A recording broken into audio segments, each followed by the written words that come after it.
from the land of the five rivers.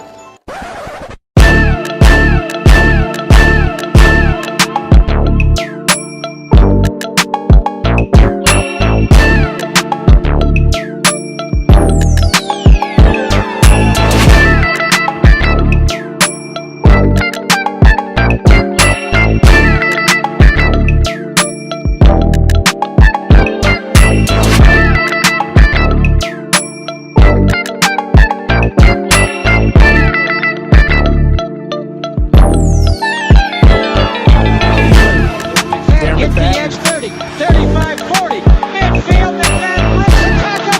He's gone! 10-5 touchdown! Raiders! 2 years ago, when we came to Los Angeles, I really believed that the greatness of the Raiders would be in its future.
We back.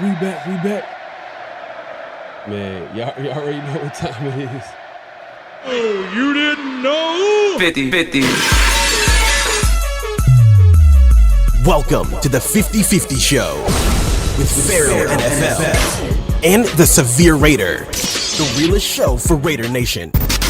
The perpetuation of the greatness of the Raiders to take a professional football team and give it a distinct characteristic that's different from all others. Make sure to clock in, like, comment, subscribe, and hit that notification bell. Hey, man, y'all already know what time it is, man. It's the 50-50 Show, man. We appreciate everybody coming through. Had some technical difficulties, but hey, man, just like always, we know how to push through and make it happen. If you haven't already, make sure to clock in, hit that like button, hit that subscribe button, hit that notification bell. Yeah, man, hey, we back at it. Another off-season show, man. While others ain't doing a show, we are here to talk football, just talk, man. We got to keep it going. We got to keep it going, man. We see people pulling up. We appreciate the night crew pulling up. Austin Jackson says, whoa. Okay. Hey, man, it's all good, man. Everything's all right, man. All good.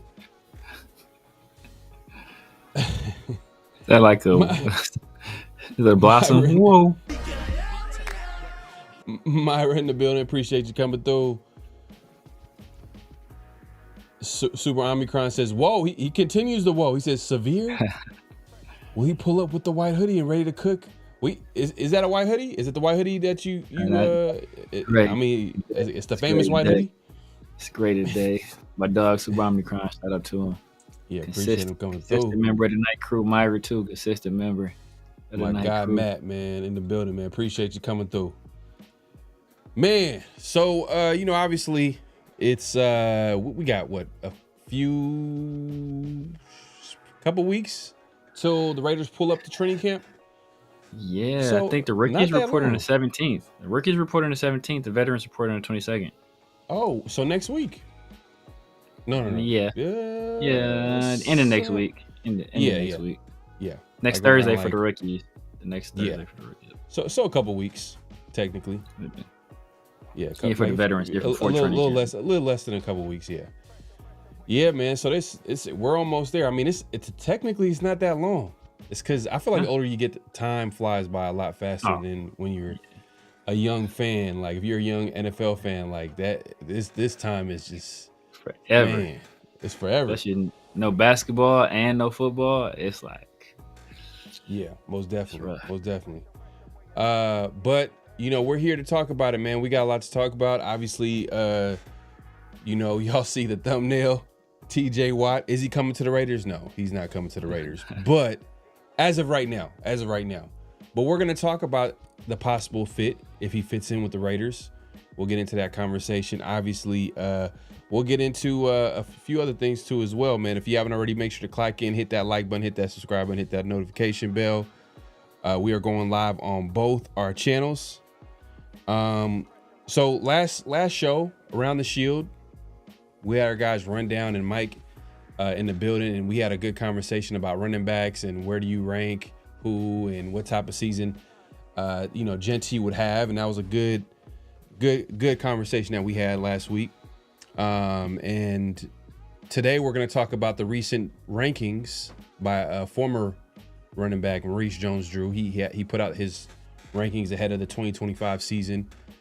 So we'll talk about the ranking that he gave Genty and some of the former Raider players too, like a Josh Jacobs, where he has him at.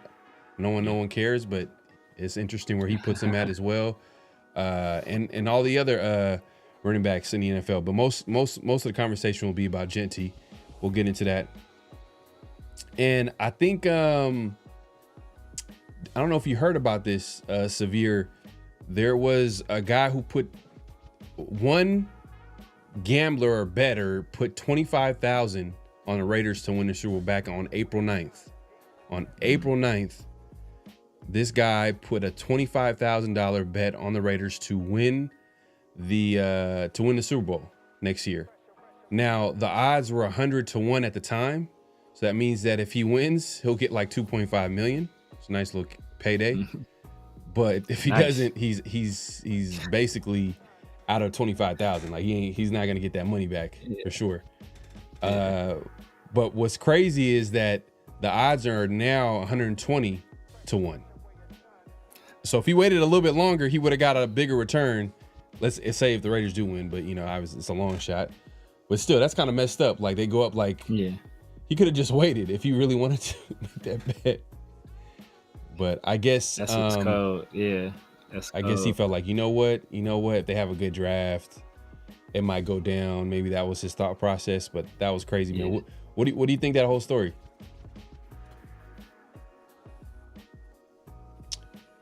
It's wild, man. Just thinking about the draft, the Raiders. Like we that froze a little bit. I'm good now. Yeah, you good now. Go ahead. Yeah, for sure. Think about that. Like you said, on the 9th, it was 100 to 1, and then we have the draft, and now it's 120 to 1. Obviously, that's not the only factor that played into it. I think another thing that they considered that was probably played into it even more, I would say, is just the uncertainty surrounding Christian Wilkins. Like at that time, we hadn't quite yet known, like had information about him being injured and not being able to play. So I think the fact that there's the speculation, and now it's looking like a likelihood that he will miss significant time this season, possibly the entire season. I think that dropped the odds. But you would think that when you draft a generational player in the first round, that that might. But hey, you know what? What do I know? What do I know? We'll get to that conversation about running back in just a second, man. Someone says I put my money on the Browns Super Bowl. They have a better QB and defense than the Raiders.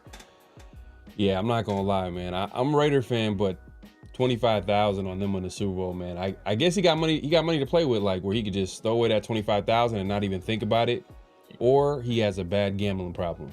Some people tend to lean to the latter, to both latter, whatever you want to call it. But like, you're like, you know what? I got an extra 25. Let me just put it down. If I win, I get 2.5 million. And I'm sure he's gonna tell that story till the day he dies. Like, oh yeah, that time when I put 25,000. Let's say if the Raiders do win, like that'd be a crazy story. That would be to tell, a crazy man. come up, man. That's a crazy come up. My guy, my 2 cents in the building, man. Appreciate you coming through.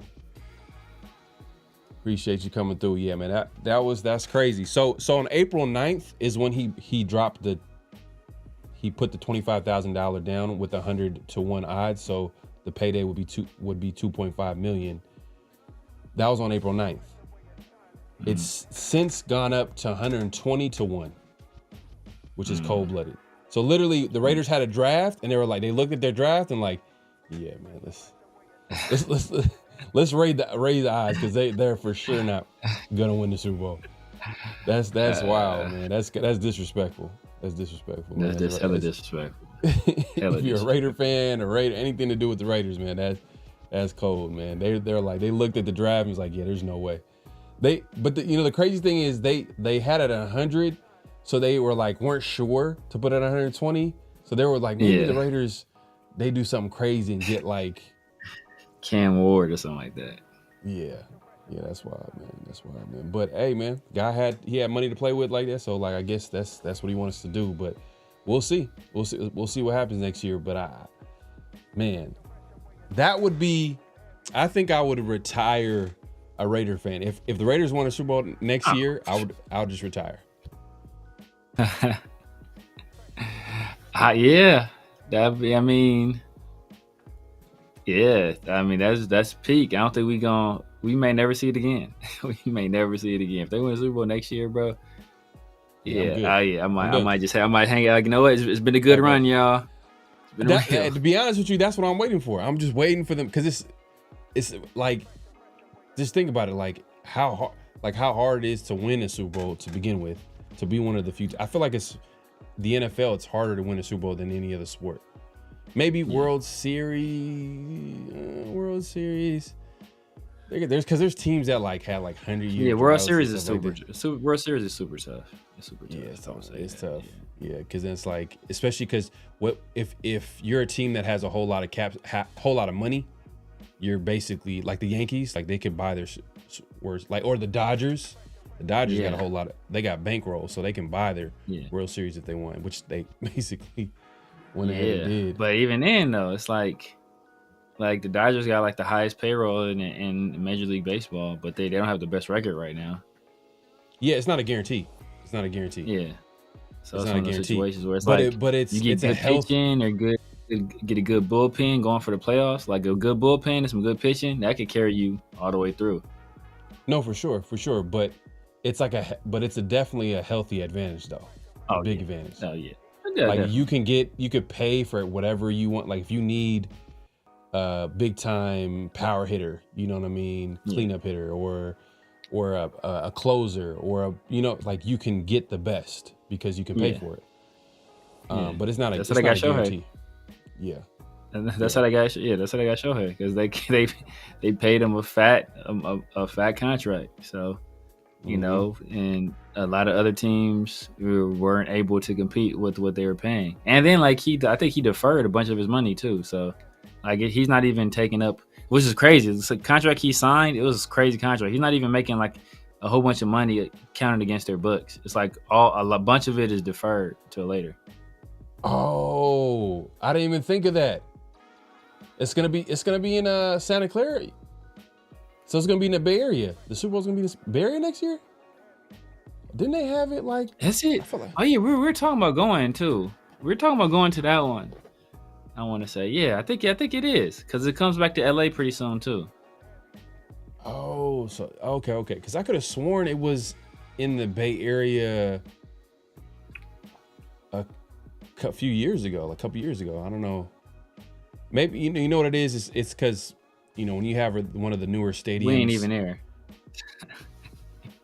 It's like when you have no chance of going, you didn't even. It's like how much is a trip to Dubai? Like I don't know how much the tickets cost. Like, yeah, them tickets is crazy. Them Super Bowl tickets, it's like $10,000 a pop for nosebleeds, or just to go like this. Just to look at that from the back. But, I think I seen someone catch the football. Yeah, that's $10K right there. That's $10K.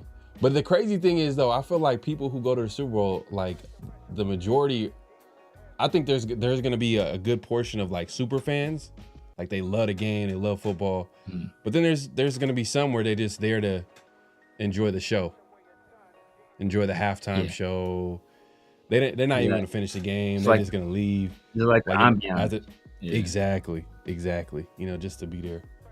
I mean, they got money like that. It's crazy. But yeah, that would be wild, man. If the Raiders return to the Bay Area and win the Super Bowl, that would complete my fandom for the Raiders. I'd be like, hey, I'm good, man. Hey, I'm done. I'm not gonna. I'm done. Bro. I'll be honest with you. I'm gonna be done. How much would like?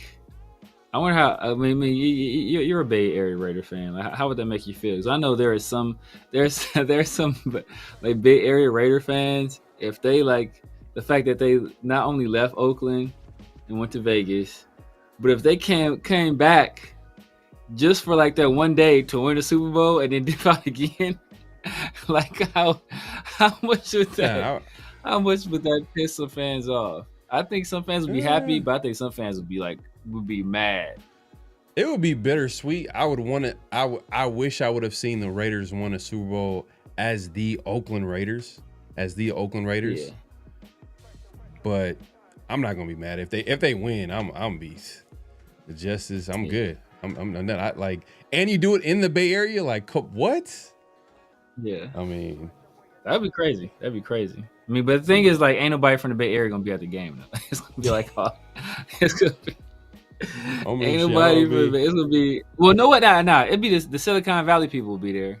All the rich people in Silicon Valley, they'll be there. But the 10,000 ticket, ain't nobody. Yeah. Well, you know what? Hey. Well, depending on this is hypothetical. Depending on who they play. Remember when the Raiders played the Bucks back in 2002? they talked about how like, man, the Raider fan base, it's in San Diego. San Diego's basically like, that's an Oakland Raiders city. Yeah. You know what I mean? That's a Raider city, you know, like it don't matter if the Chargers were there or not. Like it just, they got a good, healthy fan base of Raiders. So what I'm saying is that maybe I think the Raiders will show out. Raider fan, what? Because the price of the Smoke tickets. would have pulled up. That's the thing, like the price. Smoke would have pulled up. Smoke would have made it happen for sure. Me and Smoke would have made it happen. Smoke. Bad. Like, you know, you and Smoke operating on a different tax bracket, man. Y'all in a different tax bracket. Hey, nah, that's you, man. That's you. You over here trying to perpetrate like you not part of that. Man, my guy Smoke, man. Appreciate you supporting the show as always, man. Like Smoke, He said late night crew check in. What it do, fellas, man? Appreciate you coming. Hey, man, happy belated, man. My brother just recently had a birthday, man. Appreciate you coming through and you know, man, enjoy your birthday, man. I know you had your birthday recently, or I think it was yesterday or something like that, man. So that's what's up, man. That'd be crazy though, man, if the Raiders did win the Super Bowl in the Bay Area, man. I wouldn't feel no type of way. It would be bitter, like in that, like, damn, if it was in Oakland. Just like it was bitter. It was bittersweet when, or not even bittersweet. It was like bitter when the Raiders lost their last game in Oakland.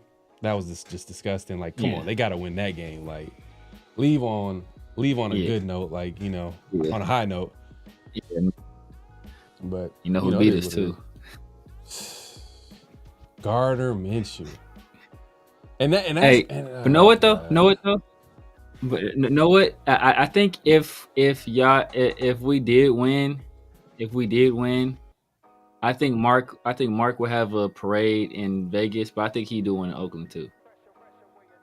Real talk. I think he's that kind of dude. I think he'll do maybe not a whole parade, but I think he'll do something, some kind of like championship ceremony. I think he'll do in Oakland. See, the thing is though, like the Raiders were rumored to go to Napa.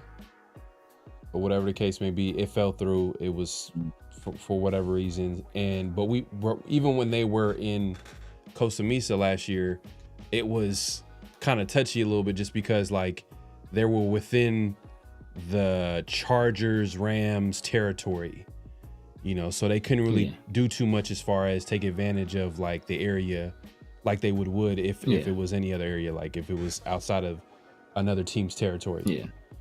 So maybe that could have been a deal breaker for the Raiders, especially with the 49ers, it's their territory now. Like they left, so it's not Napa is like 49er territory. So that could have been a possible reason. Yeah, Napa.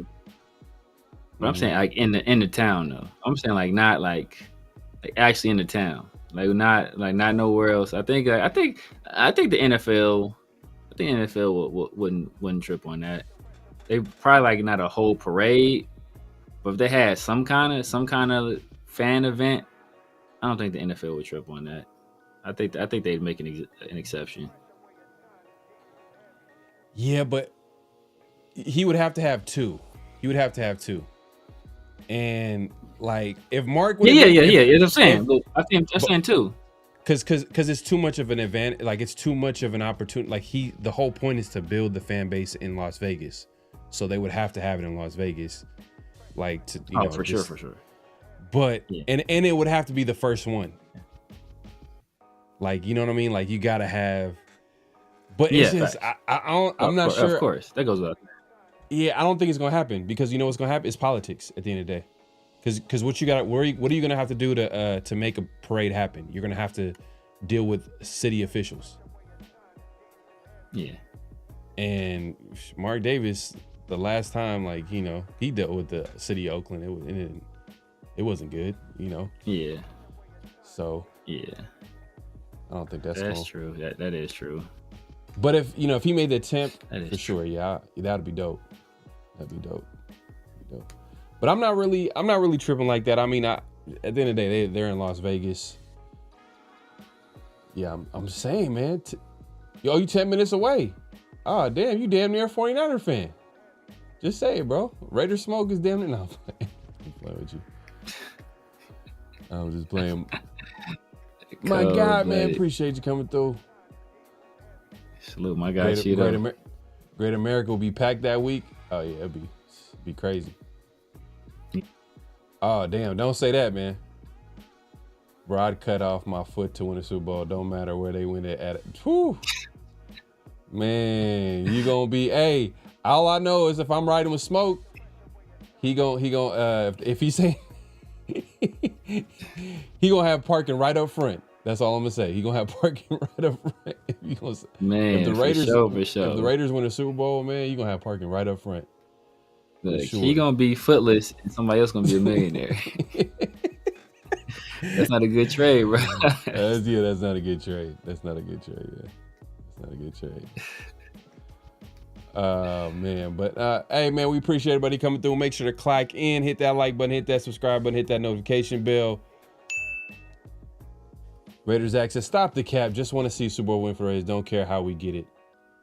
Yeah, I mean, I didn't say that. I didn't care how we get it. Okay. I'm not tripping. Okay. That's good. I mean, I was taking the temperature of the room. I know some people, it's one of those like scoring things where it's like, oh, you know what? Yeah, but I feel like people who were, because I remember I've run into people like, oh man, I ain't wearing no Raider hat, man. They left, but they weren't. If you watch the team long enough and you a fan of the team, it's gonna be too hard for you to be like it gotta happen before. Like you gotta be like, yeah, I don't mess with the Raiders because of. The reason can't be all that going to Las Vegas. I don't know. It just feels like you weren't really a fan to begin with. I don't know. That's just some people would say. Some people is like that. Some people is like, I'm never watching the Raiders again. Some people held firm on that. So it's just some people really like that. But I just can't relate. I guess I can't relate because it's just like. I'm not gonna. Yeah. If you like watching football and it's a form of entertainment, it's a sport. You like football, and the team that you watch goes to a different city. Yeah, it's gonna be disgusting. I ain't gonna lie. It's just weird, but at the same time, like, you gonna stop? You just gonna that's it? Like, you gonna just stop? Like, you're letting politics, things that you can't control, like really control your happiness. Let's keep it real. Yeah. Like, you remember. I mean. You remember the reactions? You remember the reactions when it was announced and when it actually happened? Like when it was announced, people was like, "Nah, it's not happening." They don't believe it, and then it actually happened. I remember watching the reports, like from up there, them interviewing people. Like I've been a fan for 32 years, but I'm done. like stuff like that. Like I'm done. They live in like I can never root for them. It's still people. Like certain people that do a podcast about the Raiders twice a week, Tuesdays and Thursdays, that say they won't wear anything that says Las Vegas Raiders, even though the team. I don't know who this person is that said they won't wear Las Vegas Raiders stuff. I don't know. A certain maybe a Sultan, possibly something like that. But they said they won't wear Las Vegas gear, even though the team is in Las Vegas. Like. That says something to me. Man. Hey man, you know what? At the end of the day, that he's talking about me. But I'll be honest with you, it just don't look right. It don't seem right. It don't look right. I tried. I bought stuff with Las Vegas Raiders on there, but I just never wear it. I don't wear it. So, a lot of the things that you see me wear, it just says Raiders or it says Oakland Raiders. I just can't do it. It doesn't gravitate. I'm not going to waste. You obviously are, you're a different fan in that, like, you kind of like where you grew up I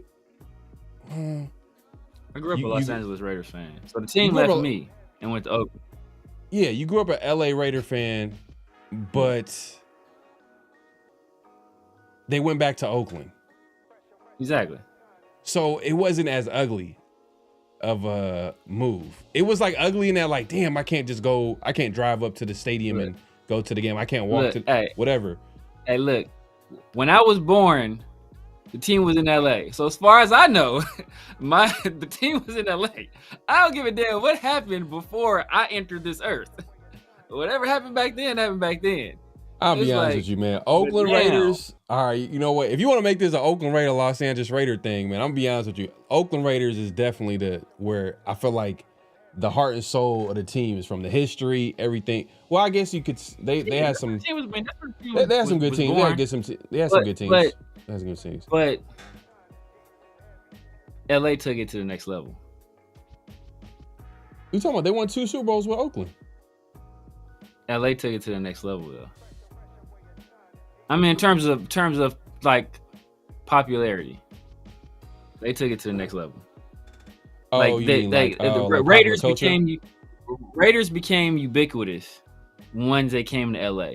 Like that's when the culture shifted, and it became like cool to be a Raider. Like at that point, it was always cool. Like before, they were like rebels and people like outcasts and misfits, but when they came to LA, it became cool. That's like, okay, damn, you a Raider, you cool. That was cool.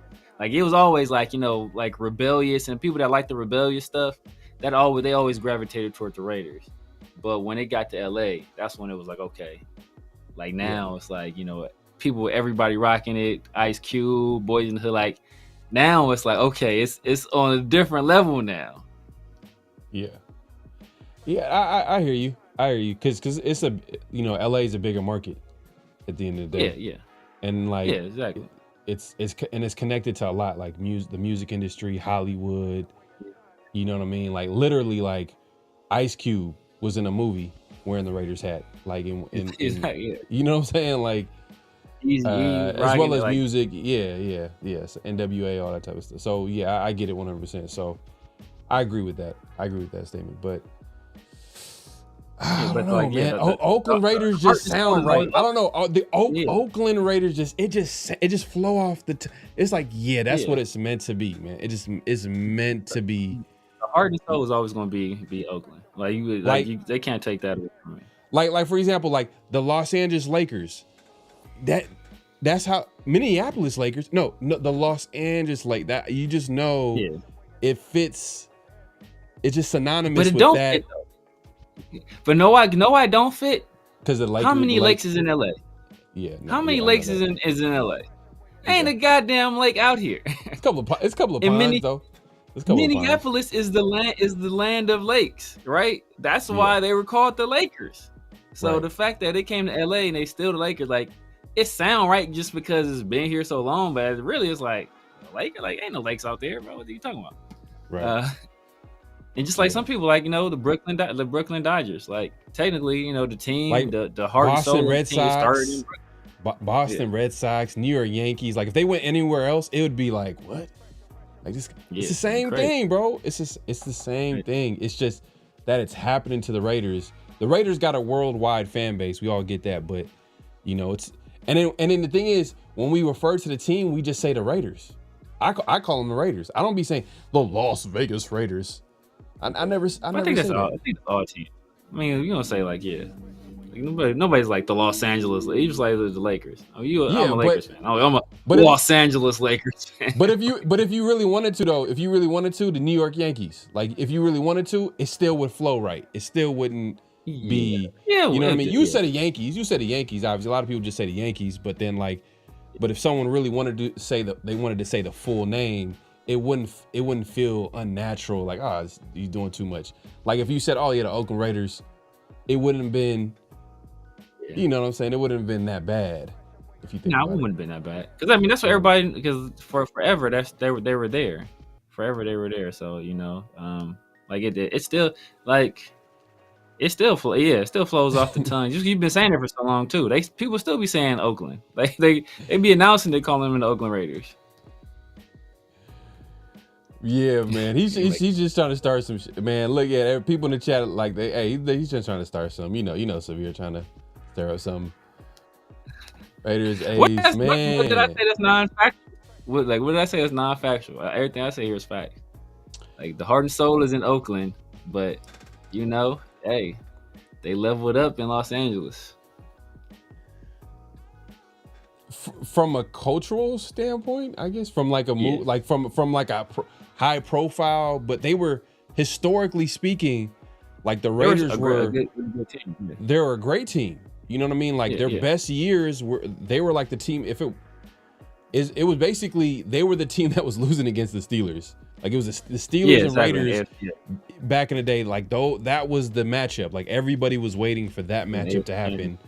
Yeah, that was a team exactly. And they won most of the Super Bowls with Oakland. So from a football standpoint, on the football field, like that the foundation was their success on a football field. And but you're talking more off the football field. It's kind of like Las Vegas. Las Vegas is probably going to raise their profile to a certain extent, just being Las Vegas. But if they win, it's going to take it to a whole. That's what's going to take it to a whole different level. You got to win. See, that's why LA was so, because not only did they come to LA, but they came to LA and they won. So you come to LA and you win, oh bro, it's over, right? Because I mean they went back to it's all bad because they went to I'm glad they didn't come to Vegas. Well, I'm not glad, but it's like it's fortunate they didn't come to Vegas and just start winning, because that would have been all bad. Because like they were winning in Oakland, and then they came to LA and they still won. And then like as soon as they started to downslide, they went back to Oakland, and it's just been like it was trash until Gruden got there in 98, 99. And then they had the smooth little run, and then it was been trash ever since, and then they left. So if they left and start instantly winning in Vegas, it'd be like, oh, what the hell is going on here? Like that would have been like a slap in the face. So the fact that they've been in Vegas still trash, I mean, that's hopefully they get this stuff together soon, but at least it wasn't like no instant thing where like as soon as you leave us, like, oh, now y'all start winning. Like, I know a lot of people was like thinking that. A lot of people was thinking that. Like when they got Devontae, a lot of people was like, oh, now y'all want to do this. Nah, I wasn't feeling like that, to be honest with you. Like I didn't feel that. For me, it was just more of like, damn, they actually moved. But then like the reality is just politics. You know what I mean? Like I'm not gonna like if you get into like politics, more than politics, it's money. It's much like money. It's politics and money.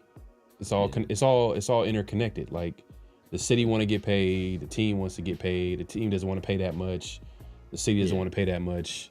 Oh, Las Vegas wants to pay that much? Oh, okay, we going to Las Vegas. You know what I mean? Like it's just as simple as that. Like if you really break down, if you really think about what you're doing, you're watching football and exactly what it is, like it's entertainment at the end of the day. So if you understand it's entertainment, then they can play in Mars, they can play in Venus. Like it don't really matter. It's just if you enjoy it, then you're gonna watch it. You'd wear it if they winning. That's what Mick Webb said. I think he's talking about the Las Vegas thing. I don't know. Some people won't. I think for me it's more of like it's kind of, I guess. I mean, I don't know. It'll probably take some time. I don't know. The only thing I said right now. Yeah, go ahead.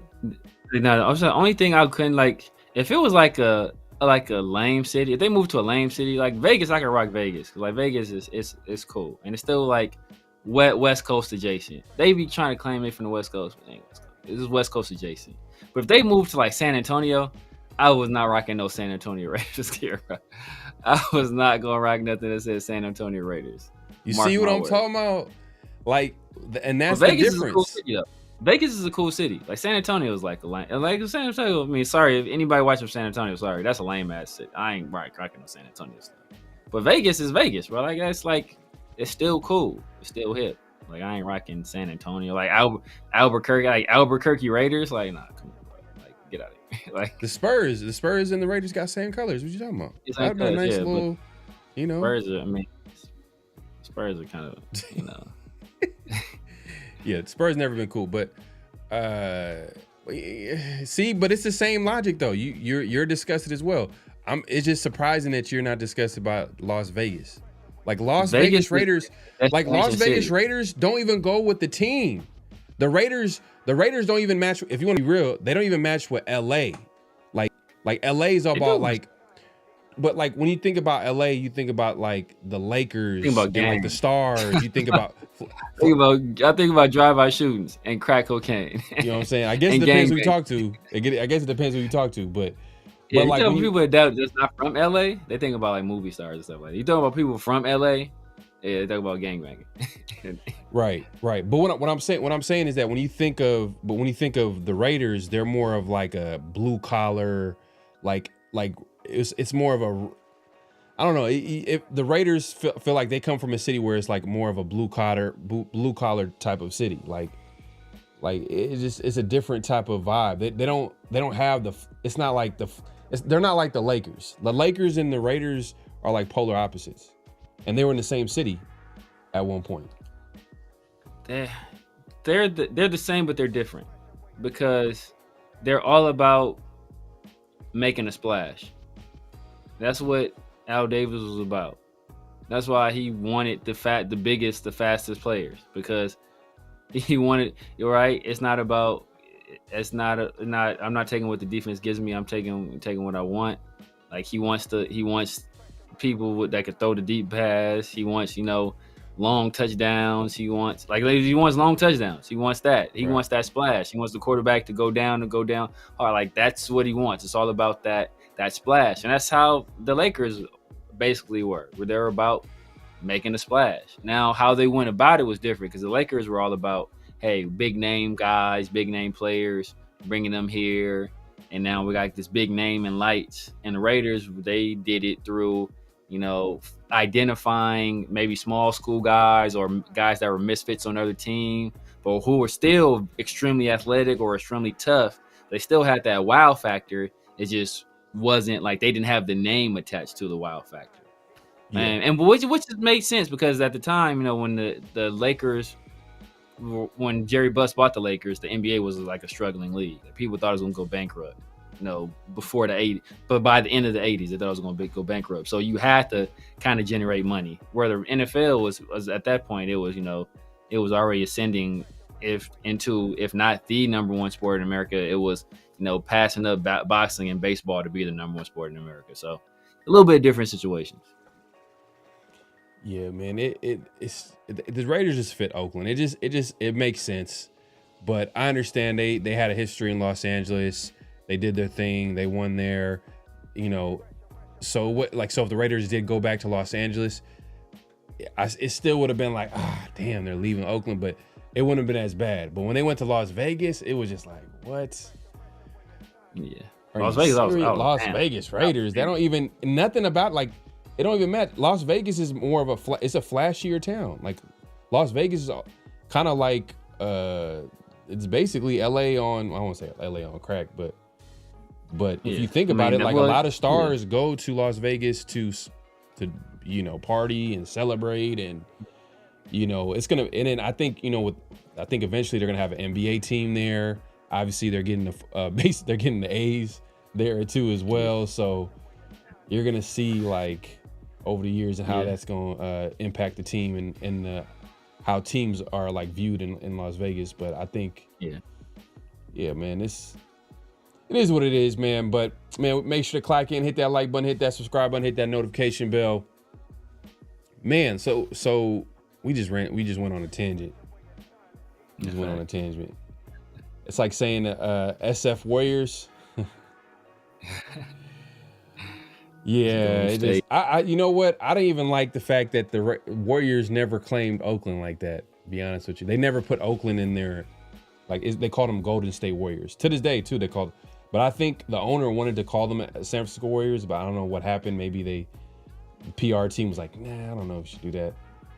You know what I'm saying? But, yeah. It would be because it would ostracize the Oakland fans, the Oakland fan base who are not going to, they have that rivalry with everything San Francisco. So that wouldn't have gone well at all. Exactly. LA Rams. McWebb just says LA Rams. Yeah, I don't claim the Rams. they were here too, so they were here too, but no one were they like they were the Clippers. They were originally here. The Rams started here. They started in LA. And I hate the Rams. That's sad. So the Raiders just came through and just stole away all the fan base. Rightfully so. The Rams is a lame ass franchise. Man, If the Raiders move again, what city would they go to? Sacramento or Modesto? Nah, they wouldn't go to none. They ain't going nowhere. No- I don't think they ever moving again.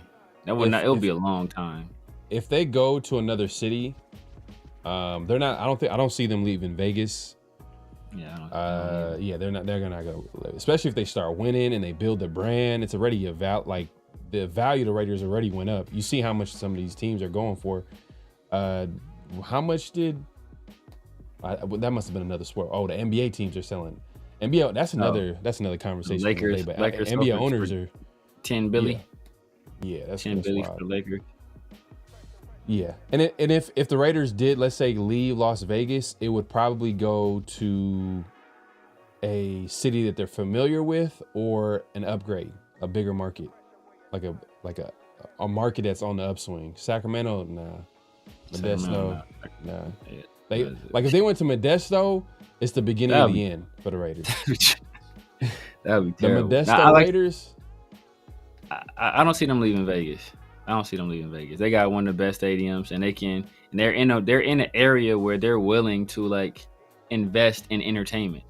Like that's Las Vegas is the entertainment capital of North America. So that they're going to put money into making in the entertainment industry work there. And the Raiders are now an integral part of the entertainment industry in Las Vegas. That's why Mark Davis was smart to move there.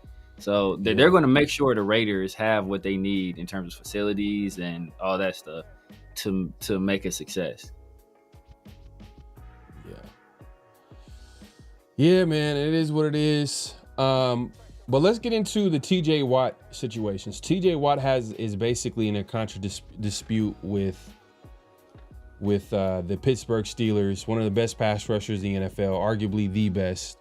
You can argue that he's been the best the last few years. Like it's between him and Myles Garrett, and Trey Henderson has been pretty productive. I know we all love, Max Crosby. Nick Bosa technically. I think Nick Bosa won Defensive Player of the year before last, right? So 2 years ago. Yeah, but I think Nick Bosa.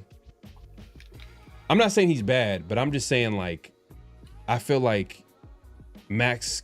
I would take Max over him. Like I can argue, you can make an argument and say I'll take Max over a Nick Bosa, just because he gives you the full, like he's a better overall player.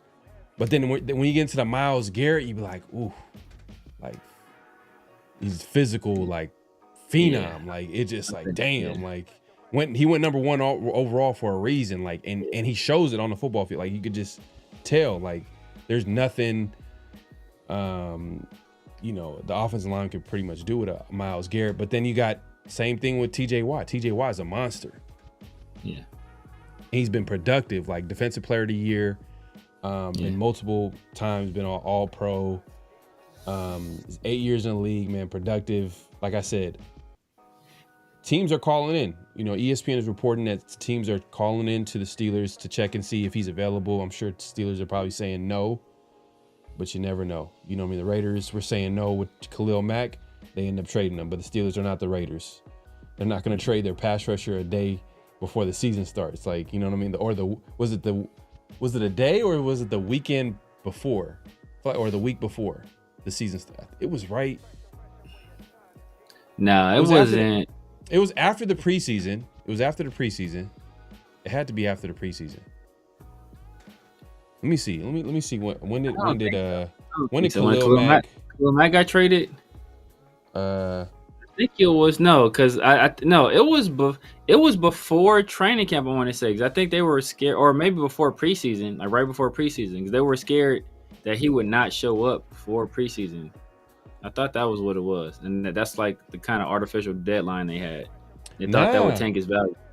Khalil Mack was traded from the Oakland Raiders to Chicago Bears on September 1st. Oh, damn. That's maybe like that's what it was. Maybe that's what it is. So they were scared he was going to hold out during the regular season. Then.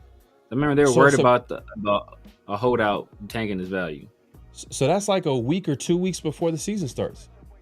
Yeah. Season starts like September 10th. A few days, like you said, probably a few days or something like that. Let me see. When is preseason usually starts like early August, and they were probably doing 4 So yeah, it's maybe like a few days or a week before the season, because preseason starts like early August, and it's 4 weeks. So that had to be like a week or something before the season. Let me look at this. Boom, boom, boom, boom, boom, boom. Damn, man. I remember that was like right before the season. That was just like, The only other time I felt like that, where I just felt like the energy to even watch the season was down, was you could probably argue worse was Antonio Brown. Antonio Brown situation. I was like, damn, man. Yeah. Like, didn't even play a snap. Not a snap. And everybody was excited about that. Because I had a homeboy that was he was a Steelers fan, and we kept talking about it. He was just like, yeah, man. He's like, look, he's like, Antonio Brown, he'll cause you a headache, but believe he about to ball out for y'all. He just kept telling me, he's like, man, he a dog, man. He just kept telling me he's a dog. And then that fool never played it down. I was like, my goodness. See, I'm looking at the, let me see. Wow. I'm trying to see when was the start of the season. The season that year. Okay. So, look, I'm just gonna read this real quick because it's really obvious here. So on September 1st, following Max holdout through the entire preseason. Yeah, so okay. I was right. All right, yeah, just want to make sure. The Raiders traded him. Yeah. So on September 9th, Mac made his Bears debut. So literally, yeah. So a week before the season started. Damn. A little more than a week. Whew. That was ugly. Crazy. That was crazy. Ugly. Yeah. That was crazy. Now going back to TJ Watt situation, right? So he's obviously in a contract dispute. Similar situation, some might say, just because of they're negotiating the contract, they haven't agreed to it. Anything can happen. Do you think it makes sense for Raiders to inquire about a TJ Watt and see if he's available and see what it would take for him to come to the Raiders because there's two parts to this. It's the compensation, and then there's the contract. Yeah. Does it make sense? No, it doesn't. I think he's 31 years old. I think he's turns 32 during the season, if I'm not mistaken. But I know for sure he's 31, and he's been getting banged up recently, and he's going to be probably on the downslide of his career. So for what it's going to take to trade for him, and then the contract you're going to have to give him, I don't think it's really worth it. You got a young guy in Malcolm Kuntz, who may never be as good as TJ Watt, but I think he's going to be a very capable pass rusher. And you have opportunity to see what he can do this year, and he could potentially be a long-term piece across from Max Crosby. So I would rather just go that route than trying to push all that, because I don't think if it was a situation where I thought bringing TJ Watt would make us a contender, then okay, then you have to consider that, because anytime you have a chance to win a Super Bowl, you do what you got to do. Like the Rams, they did what they had to do to put themselves in the optimal position to win a Super Bowl. But I don't think we're that close yet. So it's just, I think it's counterproductive. No, I hear you, and I just don't think at the end of the day, like, I don't know how it would look if the Raiders had TJ Watt getting paid over 100, probably 40 million a year. You got Christian Wilkins, who has yet to report this offseason, getting paid at least 20 to 30 million. Yeah. Max just got paid. So that's like, man, that's a whole lot lot of of money money on a defensive D line. line. And usually, but then it's a matter of like, where do you want to allocate your resources? Like Raiders back in the day, right? I say back in the day, but like let's go back to like 2016, right? 2016, around that time. A lot of the Raiders' money back then, before Derek Carr got his contract, was tied into the offensive line. So you can argue, like, if you want to invest, you want to invest in the trenches. So defensive line, checks, it goes with it's the trenches.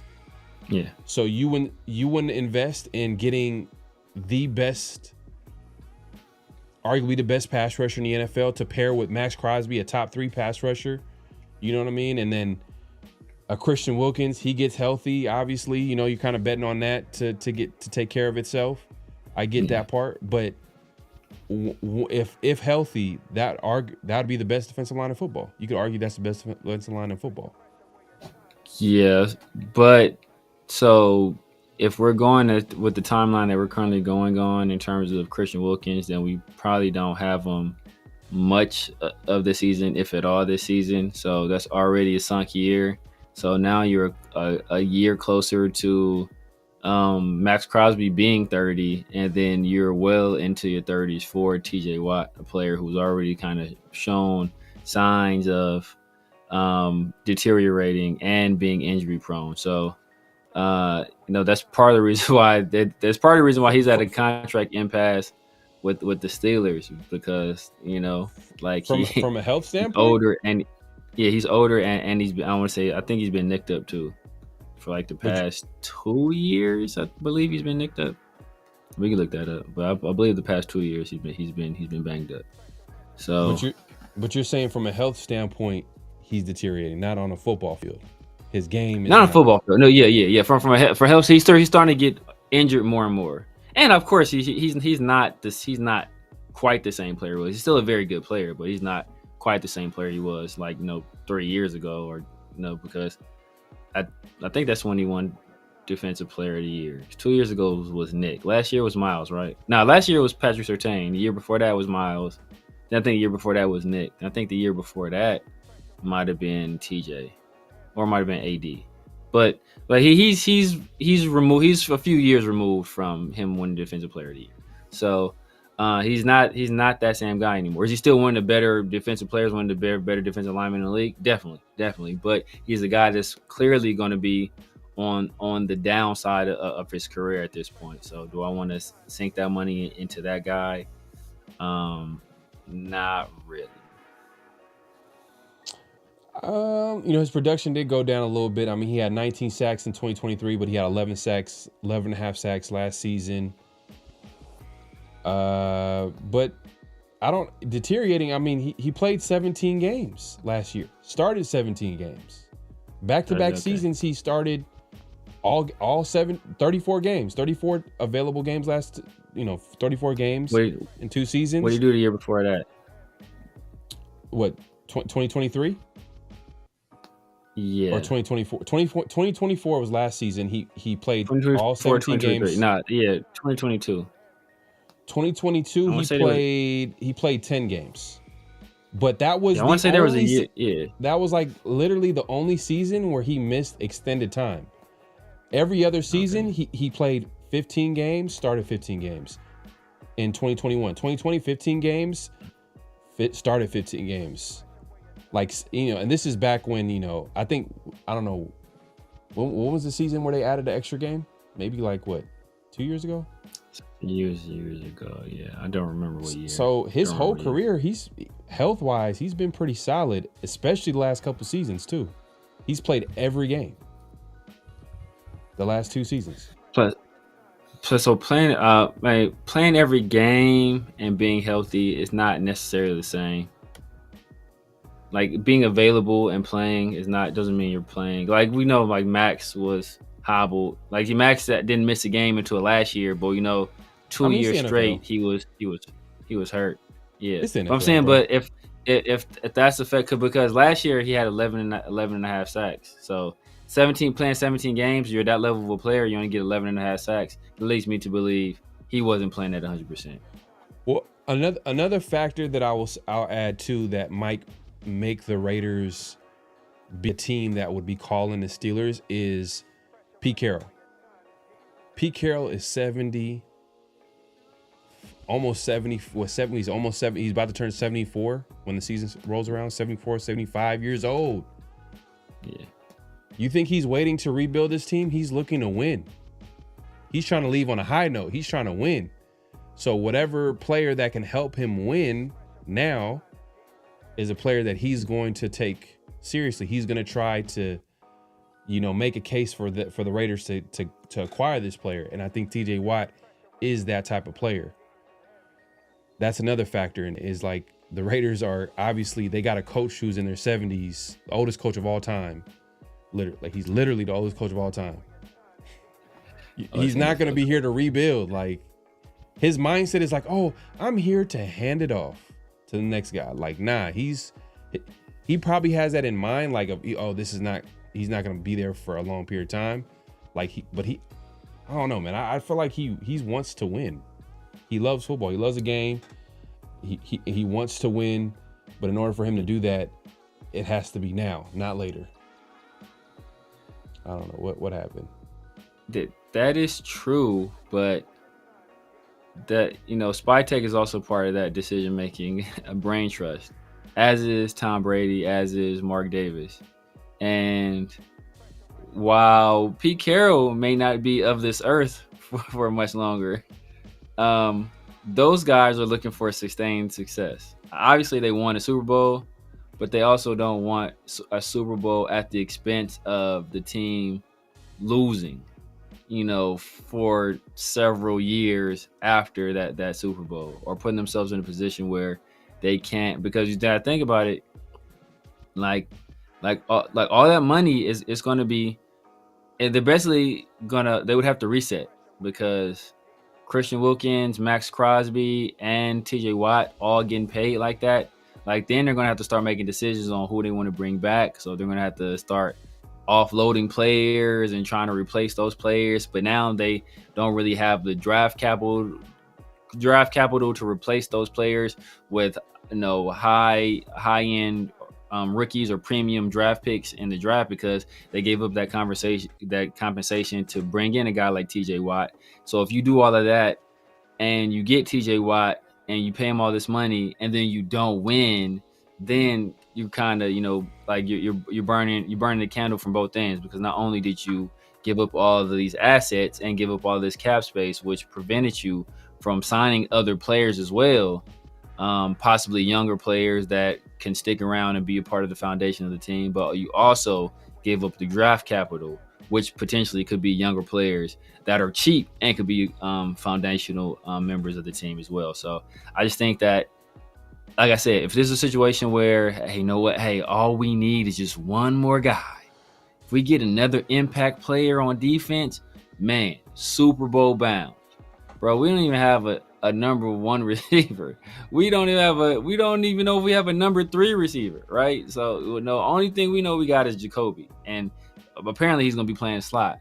So we don't know if we have a second string running back. Like, we don't know who our starter at guard. Like, it's too many question marks on this team for us to be trying to get a guy like TJ Watt. It's like it's like when people who don't own a house or don't own any kind of assets or anything like that, they be spending money on expensive cars. Like, why, bro? Like, why? This is that don't make no sense. Like, why are you spending this money on this expensive car that's going to depreciate rapidly instead of putting that money or investing it toward something that's going to, potentially grow value going forward, which is, hey, a young rookie.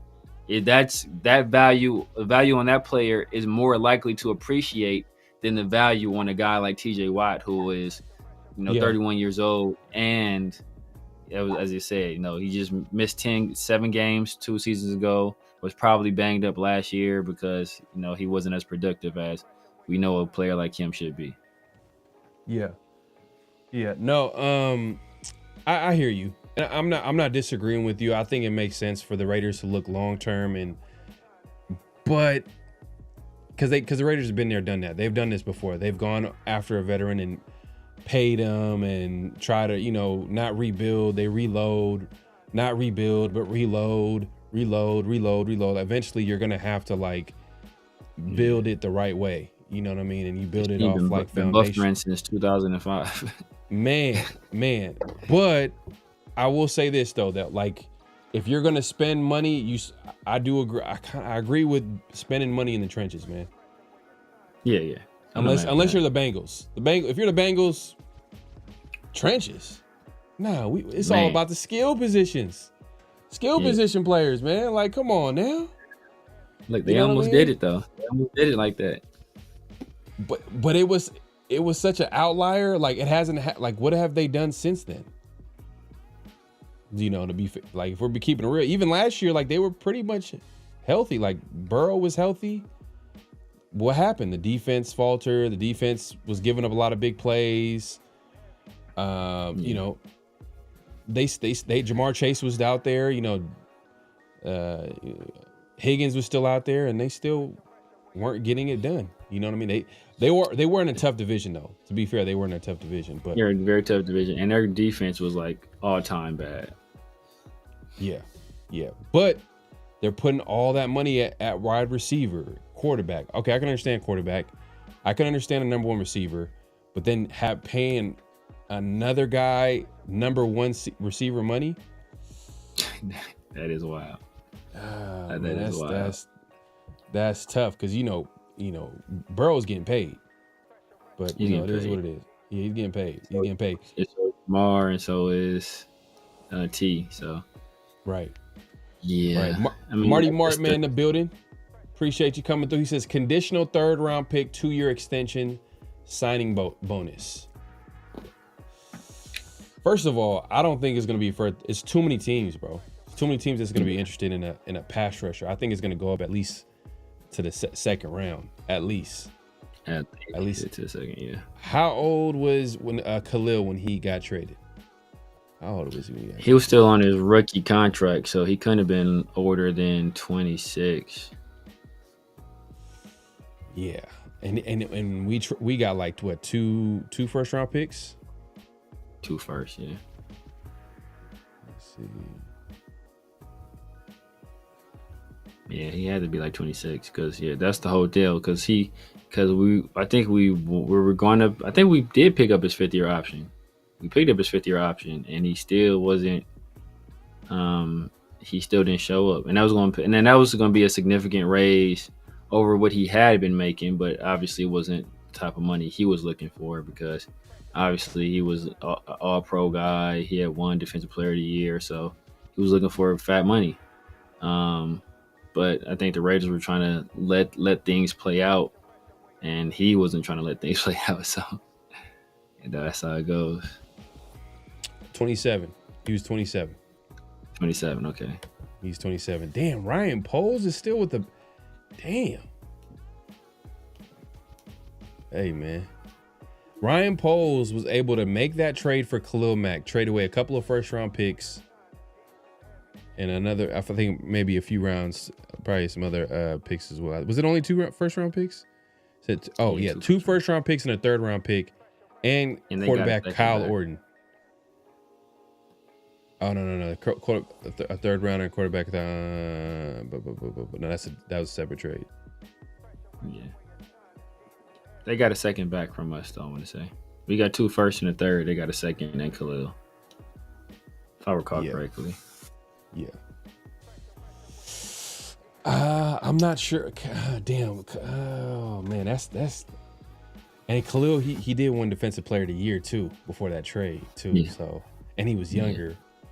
He got 2 1st-round picks. So, he was on the ascent. I could see a team. Trading a 1st-round pick for him. That's like in the latter part of the 1st-round pick, like maybe from like 20 to 32.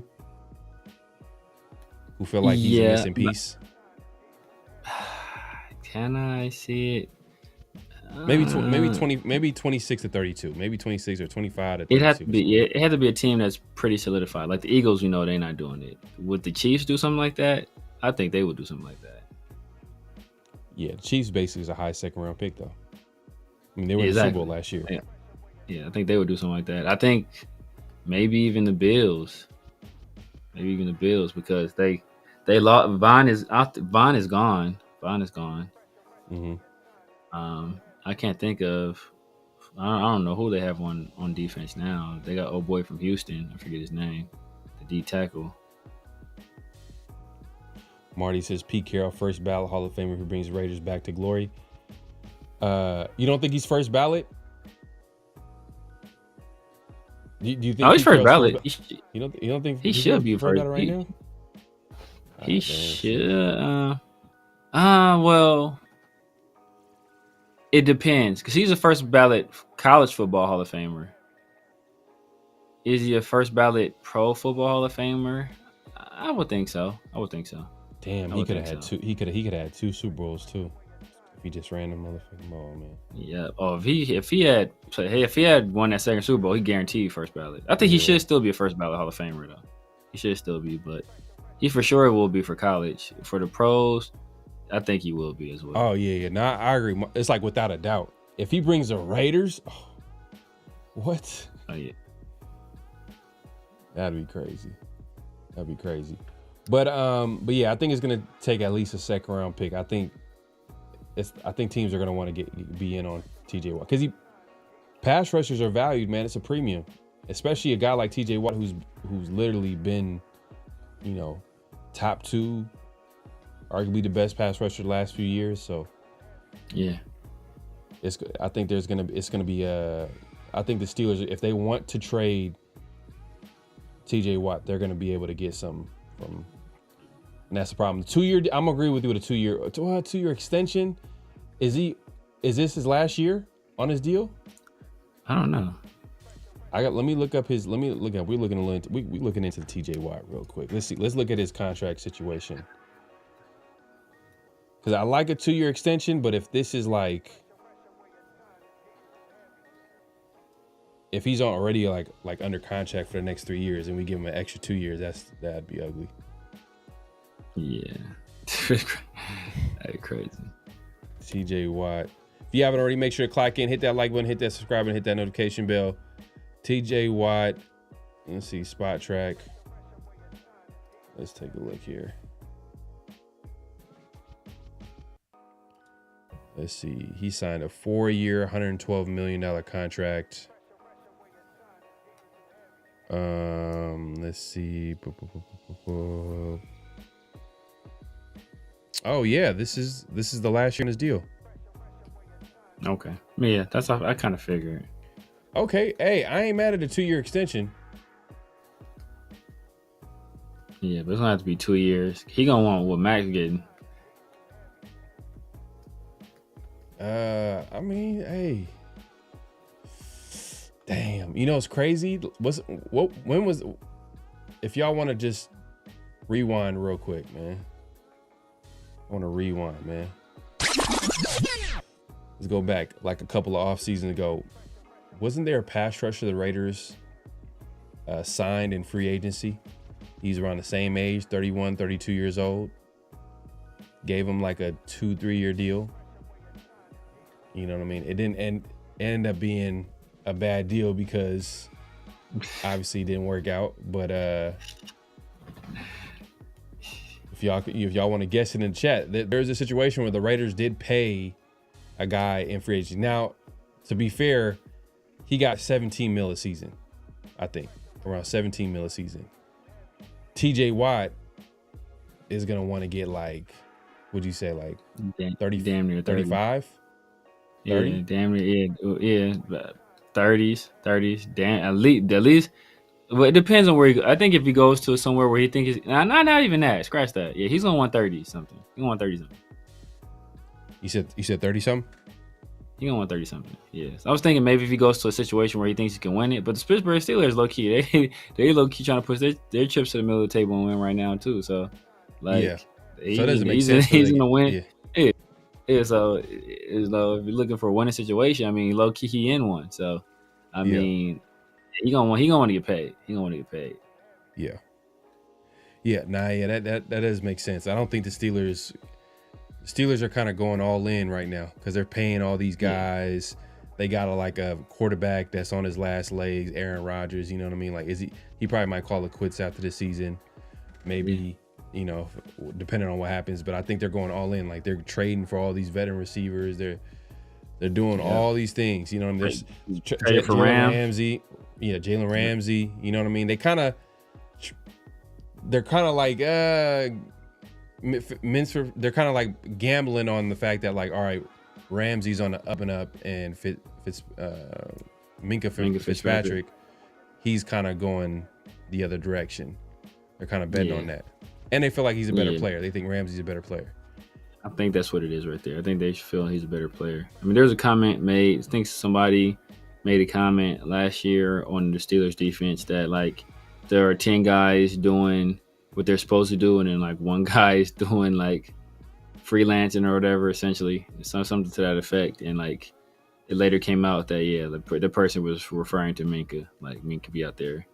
Just see, he be on his own time, man. Like, everybody else playing, you know, the Steeler defense, and Minka's playing Minka defense. Yeah. Bosa went to the Bills. Oh, he did go to the Bills. Yeah, Joey. Yeah, Joey. He did go to the Bills. I forgot about that. Yeah, he did.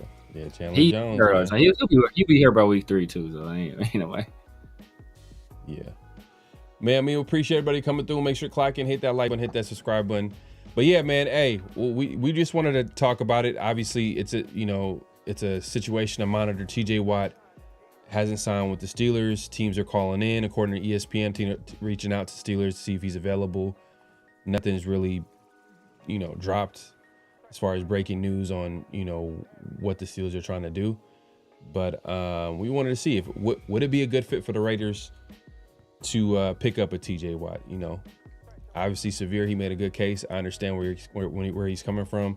But then I'm going to play the other side is that, like, look, if you got all these pieces on the team that literally are trying to win now, you know what I mean? Especially a guy like Pete Carroll, depending on what his voice, how strong his voice is in the room, we don't know. They say, and Pete Carroll in years past, like, he hasn't been a guy where we heard like, oh, Pete Carroll is undermining the GM and yada yada yada. Even though in Seattle, I believe he had like final veto, final say.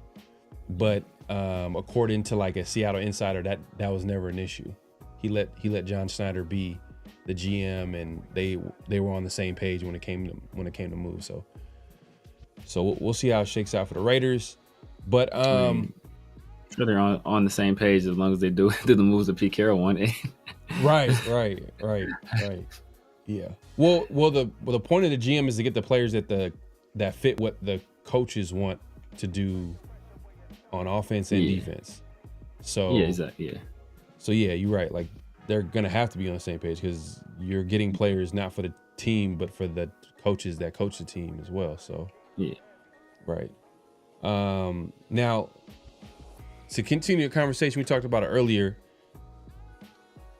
Ashton Jeanty last week, hot topic. We were talking about what type of season he had to have in order for him to be a successful pick year one. We went back and forth. Now recently, Ashton Jeanty, he had like he ranked his top 32 running backs. And let me just MJD. Maurice Jones-Drew. Yeah. Maurice Jones-Drew ranked his 32 running backs, or ranked the running backs from 1 to 32 going into the NFL season. And let me pull this up. So obviously number 1, we all know, was Saquon. Number 2, the one and only, Derrick Henry.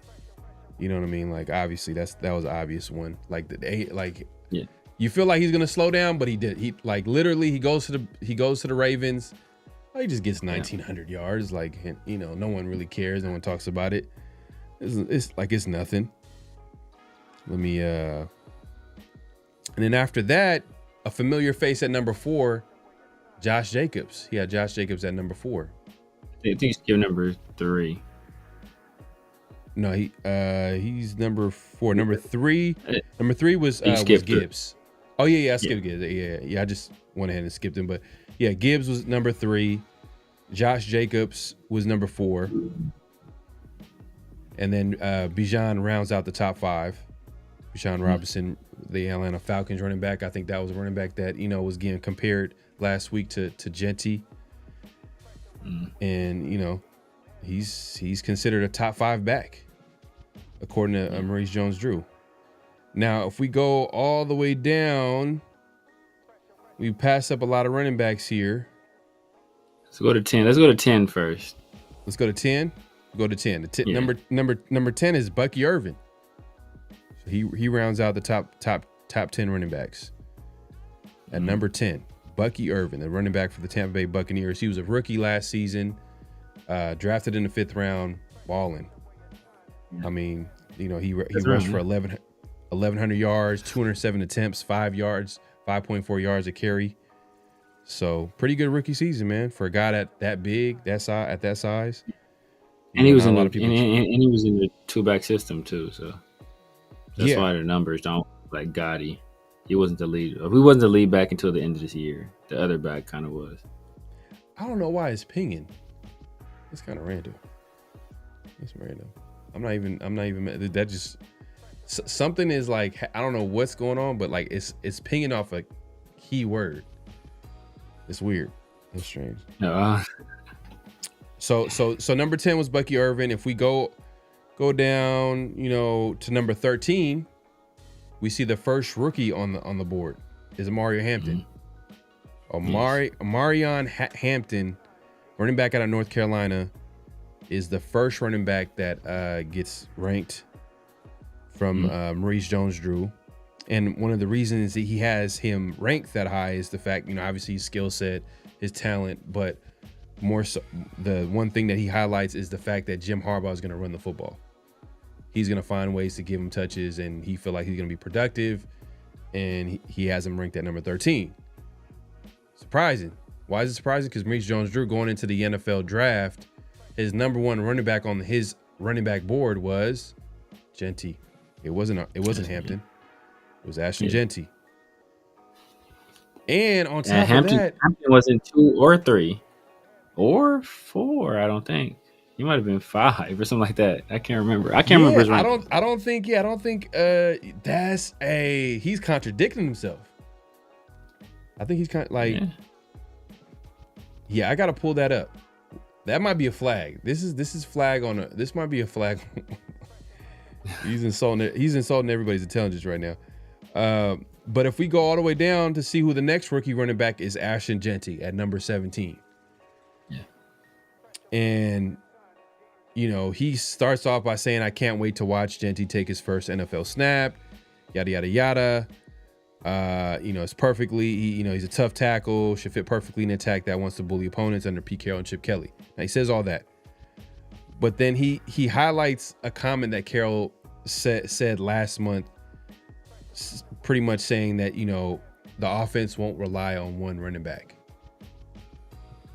But I don't understand why he's going to take Pete Carroll's words off face value in the offseason, where he's not going to say exactly what the plan is or what they're going to do on offense. They're not going to this is the time where, team coaches, players are going to say whatever. But what really is the truth is what happens during the season. And if you really want to know the truth, just look at history. Look at what Pete Carroll coach team does with running backs. Do they have a running back by committee type of system? Not really. For the most part, they usually like to go the bell cow running back route when it comes to the running back room. But now, I would say that the wild card is Chip Kelly. Chip Kelly's the wild card. But then the third component to this is look at the talent in the running back room. Does it give you this is going to be a running back committee? Look at the talent. It's just I don't know. Yeah. Maybe Chip Kelly knows how to he'll find a way to have guys play to their strengths. Yeah. But it's still kind of you don't know, because we were complaining all last season that the running back room was arguably the worst in the season. That same room comes back with Genty. So now you're going to say running back by committee and not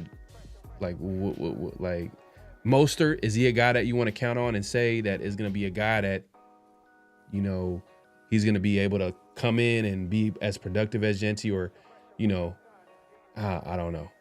I'm not sure.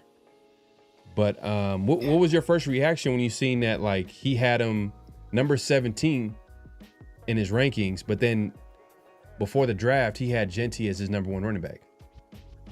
I wasn't surprised that he had him as number 17 just because he hasn't played it down in the NFL yet. So even putting him that high, you know, you putting him above some established NFL running backs. So like you're kind of betting on his talent.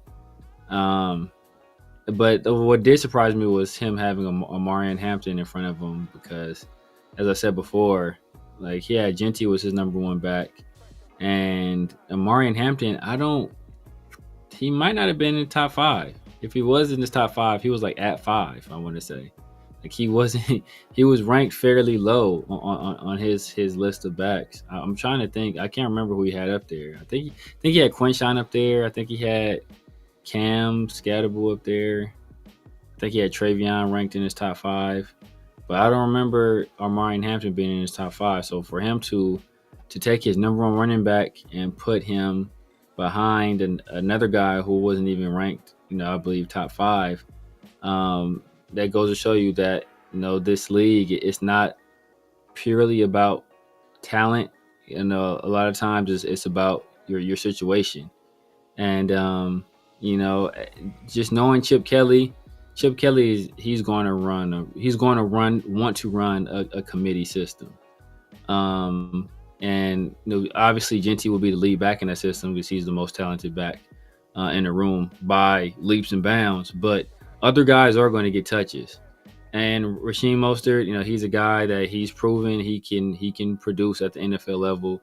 Zamir White, you know, he's not as good as he showed us at the end of the 2023 season, but he's not as bad as he was last year. So I think he's like a C level back in the NFL. He's a guy that can gain, can rush some yards, or rush for some yards rather. And I think in the Chip Kelly system, I think he'll be much more productive than he was last year. So he's, I think, and then Sincere. I think Sincere showed some stuff down the stretch last season. If he can stay healthy, he's going to be another guy you can factor into that mix as well. So there are some guys that some people are going to steal carries from Genty, and as we've seen, you don't want to put a whole bunch of miles on a running back, especially a running back that's coming off of a college season where he historically had a whole bunch of miles put on his body, you know, just from the sheer number of touches and carries he had at Boise. So to do that at the collegiate level and then come right into the NFL and subject him to that kind of workload, I think that would be detrimental, not only for him currently, but I think for his future prospects as a player in this league. And when you invest in a running back that highly, you hope to get as much return on investment as possible.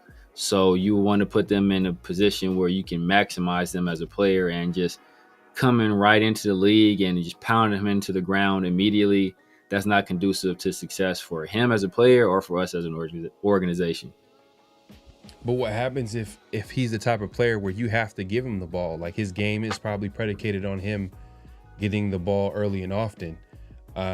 He's been a bell cow back, I want to say, for the most of his career. He did that last season, but the season prior, he probably was, you can probably say it was a running back by committee where he was sharing the responsibilities. But when you have a running back that talented and then you look at the drop off right after him, at least let it be maybe not as good as Genty, but at least let it be comparable, like talent in some way. Like, you know, for example, like, all right, you got a Jamari Gibbs and you got the running back David I'm just Montgomery, saying, but they're not close in terms of talent. I mean, they're not close, I see what you mean. But the like, skill set like complements each other. You got the guy that could run inside, more physical back, and Gibbs is kind of like the lightning to Montgomery's thunder. Yeah. Now you look at Mostert, who's had some success in his career. He obviously has success. He did a lot of it was with San Francisco. You know, a little bit. You know, I think he led the league in touchdowns with the Dolphins. Yeah, he didn't do too bad with the Dolphins. He had 18 touchdowns that one year. But if you think about it, it was an assistant that was in San Francisco that was running that offense. So that system kind of fit his skill set. But last season, you can see a little bit of drop off. There was a little bit of injury issues with him. Last season, he had 3.3 yards per attempt. So you can see the drop off in his attempt. Like he went from like averaging 10 yards. Well, that was with San Francisco. He was hurt with San Francisco too, I would say. But like he was averaging hurt everywhere. just under 5 yards a carry with the Dolphins. But then last season is when he had like a big drop off in his attempts to 3.3 yards per carry. Yeah. But then you look at that and you be like, all right, is that what you want as the guy that? And his role wasn't a starting running back too, by the way. But last year I think it was because Devon Achane got hurt. I want to say. Achane was like leading. He had 85 attempts. So I think he was in the committee system, but I think he had to start for a while. I think he didn't start a bunch because he got hurt too. Because Devon Achane was one game. He started one game. He played in 13 games. He was active in 13 games. He started one game, and he had 85 attempts throughout the entire season. Maybe I'm thinking the year before. That was last year. Devon Achane got hurt, right? Or was it the year before? So I want to say it was a point where Devon Achane was leading the league in rushing. And then in 2023, when he led the league in touchdowns with 18, he got off. But I'm talking about Achane. I'm talking about Devon Achane was the running back for the Dolphins, and then he was leading the league in rushing, and then he got hurt. I think it might have been 2023 season. Might have been 2023 season. Okay. Maybe he played all last year. He wasn't that effective then. I could look it up. Devon Achane. Let me see. I remember he came out the gates like he was leading the league in rushing for like after the first 4 or 5 weeks. I think he got hurt, and then like until like week 7, he was still leading the league in rushing. So it had to be the year before because Saquon was getting off early with the Eagles. So it had to be 2023. Yeah. So, but my point is that like I hope Mostert would be a good running back for the Raiders. Like he could come in and be productive. My thing is like Chip Kelly is the wild card here. He's the one that's gonna be like, oh damn, like he's gonna match. You know who we're not talking about, even though like should we be talking about him, is like a Zamir White. Can Chip Kelly unlock a Zamir White and let him do what he does best? Because we all understand like how offensive coordinator, how he can take a player that might not been playing well in another system or another team. But since he could look at that player or he could see what he brings to the table and be lights out, or he could be productive within that system. So like a Zamir White as a backup running back might be, maybe a Chip Kelly can do something there. That's why like it's a little bit of like, I'm not sure what Chip Kelly's going to do. And you're saying that he's going to run a committees type system, but then he's going to run a committee. Man, and like I said, he's going to get the most out of Zamir White. Now, what that is, we don't know. Like I said, it's not as bad as it was last year, and it's probably not as good as it was in 2023. But he is going to get the most out of Zamir White. So he's going to get the most out of Mostert as well. So I mean, like I said, it's going to be a committee system. It's going to be a committee system. Now, obviously, Genty, you draft a guy that highly, he's that. Highly regarded as a prospect and that talented. Obviously, he's going to be, the leader in the clubhouse, and he's going to get the lion's share of the carries as good, because he was the best back coming out of this class. And he's by far the best running back room in this running back room. So like obviously he should be the point. But they're not going to just like destroy that guy year one and like have him just like they saw what happened to Cadillac, and they don't want to repeat of that. They saw what happened to Larry Johnson. They don't want to repeat of that. They saw what happened to Chip Kelly. Saw firsthand what happened to what's my guy DeMarco Murray. He saw what all those carries did to DeMarco Murray, and he was never the same again. They saw what happened to David Johnson after all that. They've seen this stuff happen time and time again. So that they don't want to. I'm sure they don't want to subject Genty to that same type of punishment. We'll see.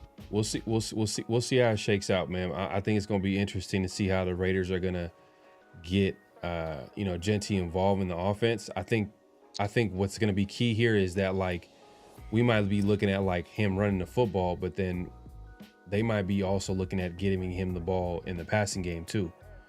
Oh, definitely. So if they're going to be able to do that, then maybe he can give you, 1,200 yards here, and then 400 to 500 yards in receiving. You know what I mean? Because if you look at we don't have a number one. The Raiders don't have a number one receiver, so they're gonna have to figure out ways to get the balls to their playmakers. And a guy like Genty, who makes a living off breaking tackles, you could see, like, get him open field. Get him match him up with a linebacker. Get the screen game involved. Dump off. Give it to Genty. Let him make something out of nothing. You can see that happening all the time. And I would say too, outside of man, there's some people really, there's some steam. There's kind of people really talking about Dante Thornton really going to start on the outside. Like, some people believe it. I seen like an insider, or not an insider, but like a beat reporter kind of saying, like, they wouldn't be surprised if Dante Thornton is the starting outside receiver. At this point, I don't see why it wouldn't be. Really, to be honest with you, at this point, I don't see why it wouldn't be.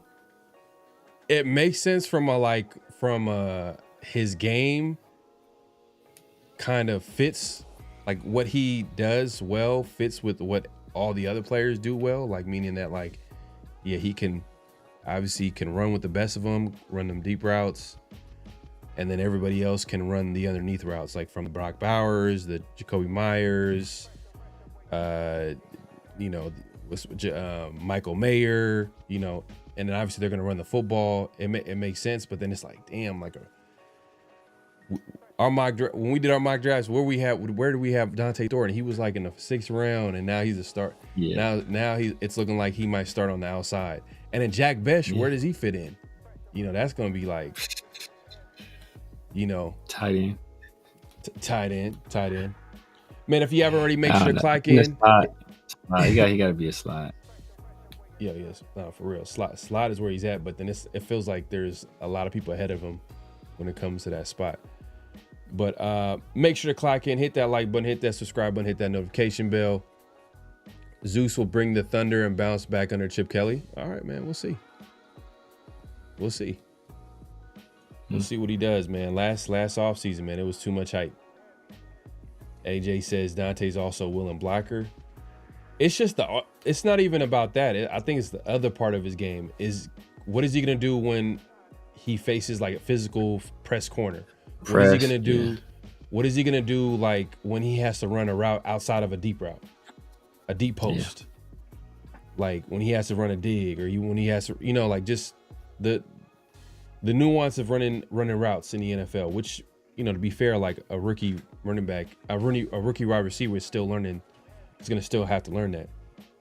Yeah. So that's why it's like, man, this guy didn't even get taken in the first round. He's going to start on the outside. Like, I understand he fast. I understand he got the physical, but man, the Raiders really gambling out here.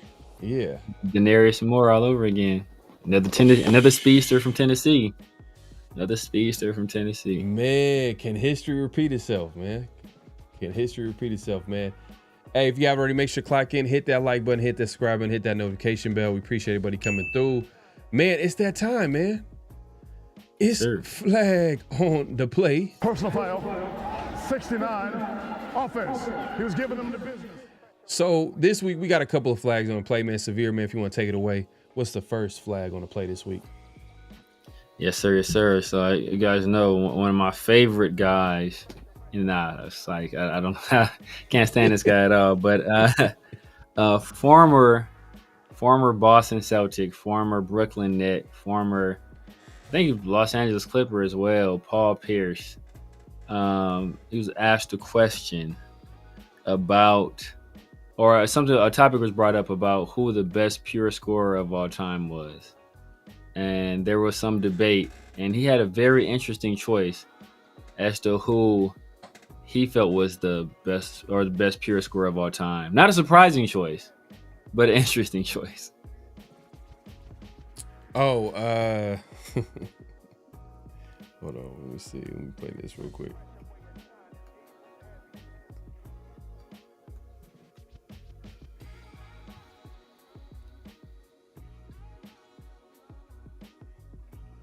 My bad. Hold on 1 second.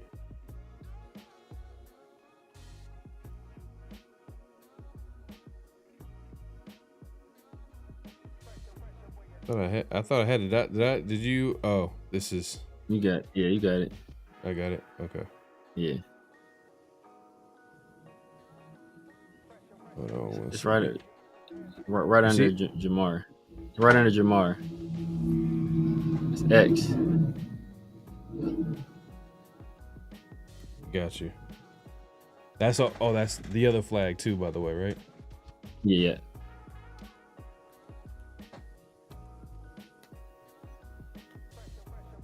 Paul Pierce or Michael Jordan? I can score in more ways than Michael Jordan. Paul Pierce or Allen Iverson? I can score in more ways than Allen Iverson. Paul Pierce or Kevin Durant? That's a close one, too. I think I got a little more post game than Kev. We got a lot of the same arsenal, but I got him. Paul Pierce or Steph Curry? Oh, yeah, I can do more offensively than Steph. Paul Pierce or James Harden? My midi is better than James. My post game is better than James. Even on threes, going to the rack, Paul Pierce. Paul Pierce or T-Mac? Now that one was close. Wow. Man, T-Mac was amazing. He could post up. He could do a lot of things down screen, off the dribble. Damn. I got to the line more than him. I'll take him with me. Last one. Paul Pierce or LeBron James? This is not even a conversation.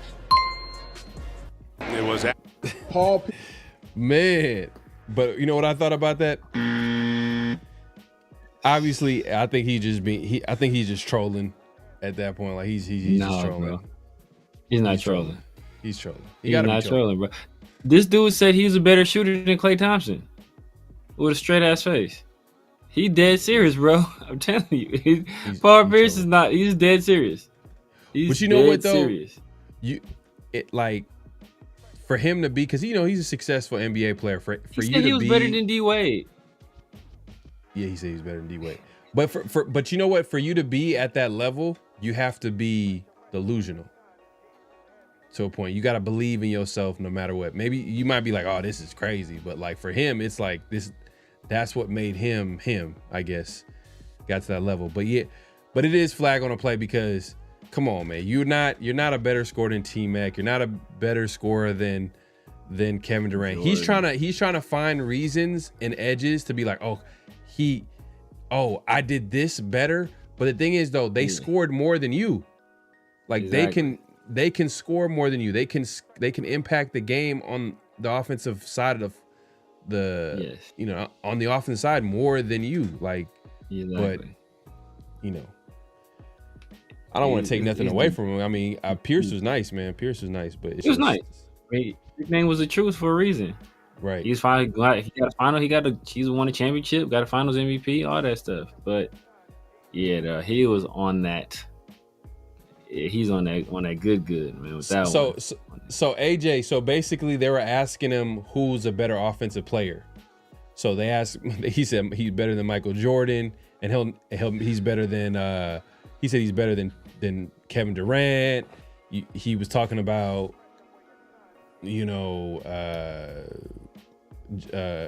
James Harden. He's like, I have more post game than him, and he was talking about it from he was trying to find an edge in certain from a skill standpoint. But it's like, come on, bro. Yeah, bro. I can't stand Paul Pierce, bro. I've said that several times. I can't stand.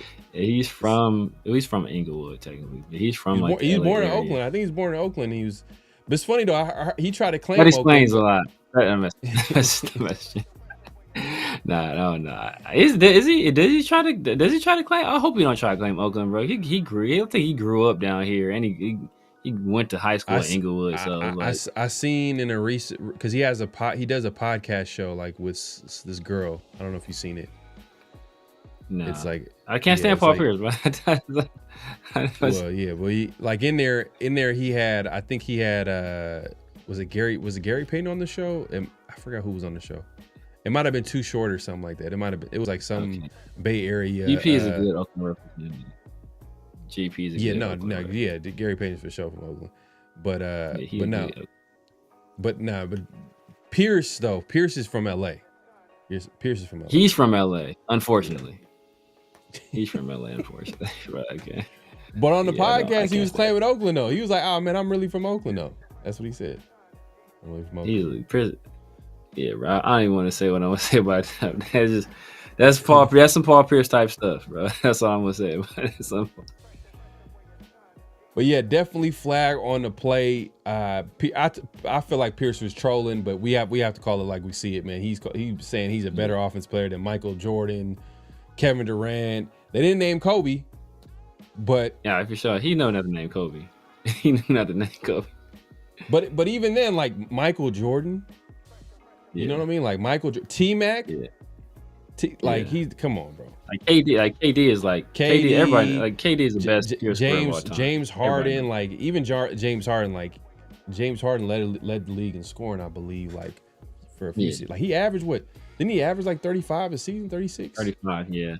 But I can see you can make an argument, James Harden. You can say because James Harden really had no mid-range game. Because everything's going to be a three, or it's going to be a step back, or getting to the free throw line or getting to the rim. Like that was James Harden game. So he really didn't have no post game. He really don't have a mid-range game. So I can see you can make an argument there. But KD has all of that stuff, and he's 6'11", so you can't block. You can't block your shot.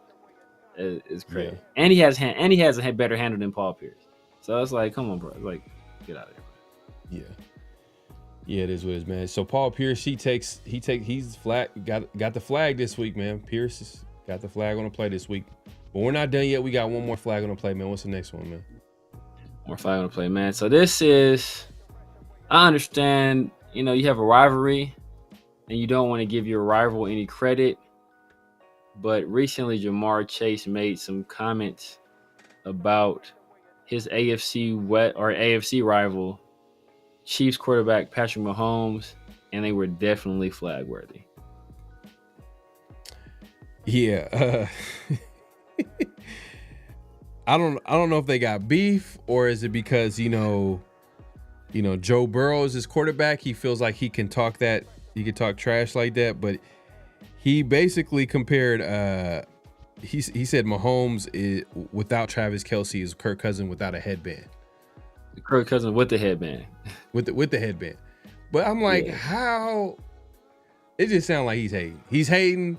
Flag on the play. Come on, man. I obviously this is a Raiders channel. We hate the Chiefs, but Mahomes is arguably the best quarterback. He's the best quarterback in the NFL. And quarterback in the league. You can argue, man. You can say Lamar Jackson's. He's put up like video game numbers the last couple of seasons. Josh Allen's been playing well, but who's been going to Super Bowls consistently? Who's been like winning consistently in the last 5 to 10 years? It's been Patrick Mahomes his whole career. Literally, like his first year in the league, he goes to the AFC Championship game? He's going to the AFC Championship game every year of his career. That's crazy. That's a crazy stat. Every year of his yeah, every year of his career. I think they lost to the Bengals in the AFC Championship game. I want to say when they lost to the Bengals, I think that was the AFC Championship game. So I think he's going every year of his career. That might be the only year he didn't go when the Bengals beat him, but I think that was the AFC Championship game. You could make an argument that Kelce needs Mahomes, and Mahomes needs Kelce. Oh, you can make the argument. Yeah. Now the other argument you could be like, all right, well, how about Andy Reid? That's when you be like, all right, now you make an argument. Andy Reid is, everywhere he's gone, he's elevated the quarterback position. So like, he got an offensive system that is quarterback friendly. So you can argue, be like, man, if Mahomes went to a different team, different system to begin his career, does he have the same success? Is he the same type of quarterback? I don't know. I don't know, because he went. I think there's a reason why he didn't go number 1 in the draft. You know what I'm saying? Because there were certain parts of his game where like he needed development. He didn't play his rookie season. Obviously, the Chiefs wanted to let him sit. And then they had, Alex Smith at the time. They let him develop. But that being said, man, hey, flag on a play on Jamar Chase. He's definitely hating. But he's also talking that trash because he has Joe Burrow as a quarterback, and he understands that Joe Burrow is probably pretty competitive with a guy like Mahomes, and he feels like Burrow's probably the best. If you ask Chase who the best quarterback in the NFL is, you already know what his answer is going to be. It's going to be Joe Burrow. No, it's not. Yeah, it might be that. Possible. It's possible. He's LSU to LSU now, but Joe Burrow went to LSU too, so he'll say Joe Burrow. He said damn near everyone. He said he was better than I would pick before him. Exactly. Damn near everyone he said he was better than he would pick before him. The only person I probably, as a pure scorer, like I said, I might give him Harden. I'd probably give him AI as a pure scorer. But that's about it. Everybody else I will pick over him. But AI is a better player. And James Harden is a better player in my opinion too. But just as a pure scorer, just a scorer that can do everything. Like AI couldn't really do everything. James Harden really couldn't do everything. But what they did they were better. Was Pierce ever a top 10 player in the NBA? Maybe. But when he was a top 10 player, Boston was probably trash. That's when they were trash. I don't think he was ever a top 10 player. But there were some years when Boston was trash and it was only him. Yeah. So maybe during those years he might have been maybe he was fringe top 10. Yeah. And nobody really cared about him because he was in Boston. He was Boston. Boston was bad. Yeah. Yeah, at the end of the day, man, hey, Pierce, I just feel like he's just overly confident. He just overly confident, which is nothing wrong with that. It helped him get to where he's at. So I'm not really tripping, but it's just damn, when you hear him talk, you gotta hear him talk with a filter. You be like, come on, bro. Like, come on, bro. Stop. There's a fine line between overly confident and delusional. Come on. Exactly. And I think he's overstepped that line. Yeah, man. But yeah, man, that wraps up flag on a play. Flag on a play on Jamar Chase. It's pretty obvious he's hating on Mahomes, and then flag on a play on Paul Pierce. Man, come on, bro. Come on, man. The truth out here. And even it's so funny. Like when T-Mac's name came up, he was like, I could tell like he was about to be like, oh yeah, not T-Mac, but then he had to keep it up. He had to keep it going. Like he had to be like, oh yeah, I'm better because I got to the line more. I'm like, what the hell? Like, who's a better offensive player? You got to the line more. That's why you're a better offensive player. That's the reason. Come on, bro. I don't think he's not a better offensive player than Joe Johnson. I don't know about that one. I gotta look. I gotta look at the numbers. I gotta look at the numbers because Pierce. Joe Johnson. In my opinion, I take Joe Johnson over Paul Pierce as an offensive player. Every time I think of Joe Johnson and Pierce, I always think about how he crossed them up. Did him dirty. He crossed him so bad he fell forward. He crossed him so bad he fell forward, bro. He did him sad. And then he hit the shot. Oh, that was the most embarrassing crossover I've ever seen in my life, bro. Like he crossed it because it wasn't even like no complex stuff. It was like stuff you do to your like if you got like a little brother, you dribble the ball real low, he can't get it. Yeah. But it was so disrespectful though. Like the way he just like, bro, like you can't. Forward. What do you? He was like the way he dribbled was like you can't keep up with me, bro. Like you too old. Like you pass like it was just too disrespectful, man. Let's see, Joe Johnson. Let me take a look here. Let me see what Joe Johnson was doing. All right, I'm gonna look at his career average.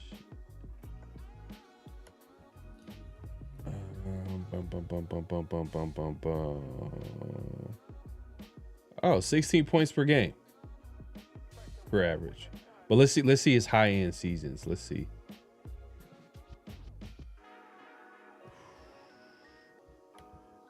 Joe didn't average. He never really averaged more than 20. Okay, 25 one season with Atlanta. Oh, Joe played with Phoenix. Oh yeah, he did. Yeah, that's where he He started. played with Phoenix. Yeah. Before he went to Atlanta. Yep. He played with Steve Nash. Yep. So 25. He averaged 25. That was like the most he ever scored. Yeah, bro. I think Pierce might have got him here, bro. I think Pierce might have got him. Let me see. Can I actually compare? Let me see. Paul Pierce. So Pierce averaged 26 3 times. Let's say 3 times. Yeah, he was a solid 20-point scorer. But 19.7. That's if you rounded up, it's like 20 points a game for his career. Averaged more rebounds. They averaged about the same assists. Pretty much. That's what I said. Just as a pure scorer. Oh, is this just a scorer? Okay. Just pure scorer. Are you looking at efficiency? Are you looking at efficiency matter to you? I think because Joe Johnson, he was like the third option in Phoenix until he got to Atlanta. He didn't really get to have his own team or be like the lead guy until he got to Atlanta. So that's why, like, if you look at averages, it's going to favor Paul Pierce because, like I said, he was like the third guy in Phoenix.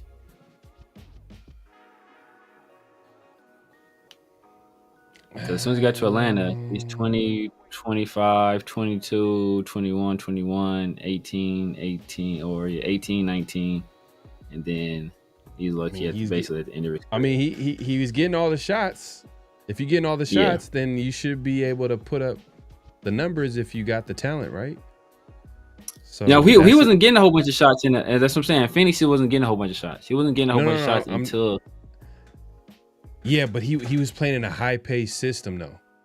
They were the trailblazer. If you want to argue, you could argue that the Phoenix, not the Warriors, were the trailblazers for that type system with Mike D'Antoni, where Steve Nash was basically finding an open player every play. Hey, Joe Johnson, what?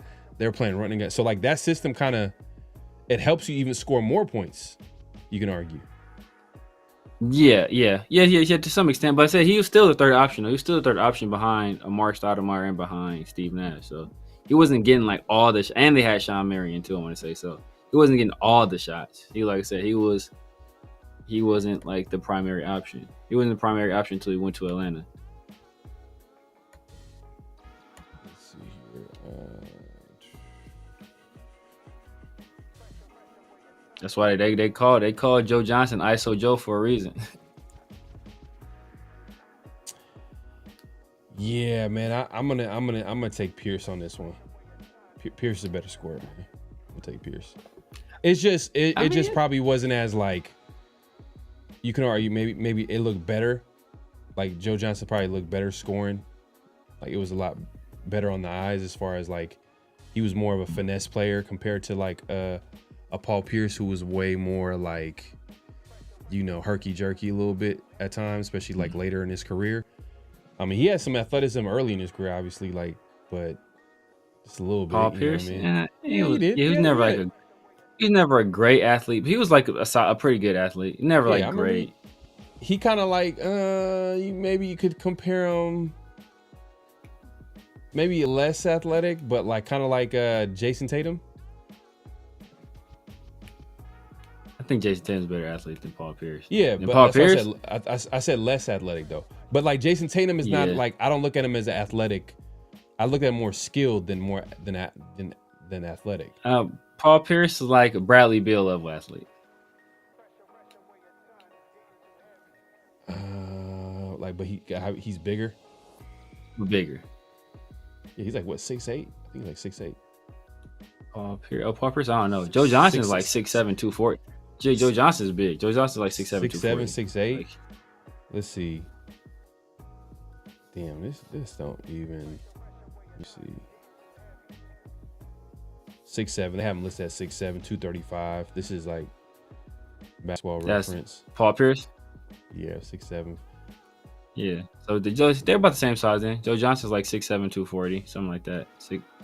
Maybe 6'8". So he averaged 27 one season.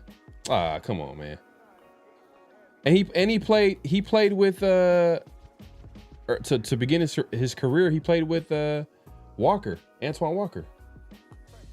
Antoine Walker was low-key washed up. No, not with the Celtics. Not with the Celtics though.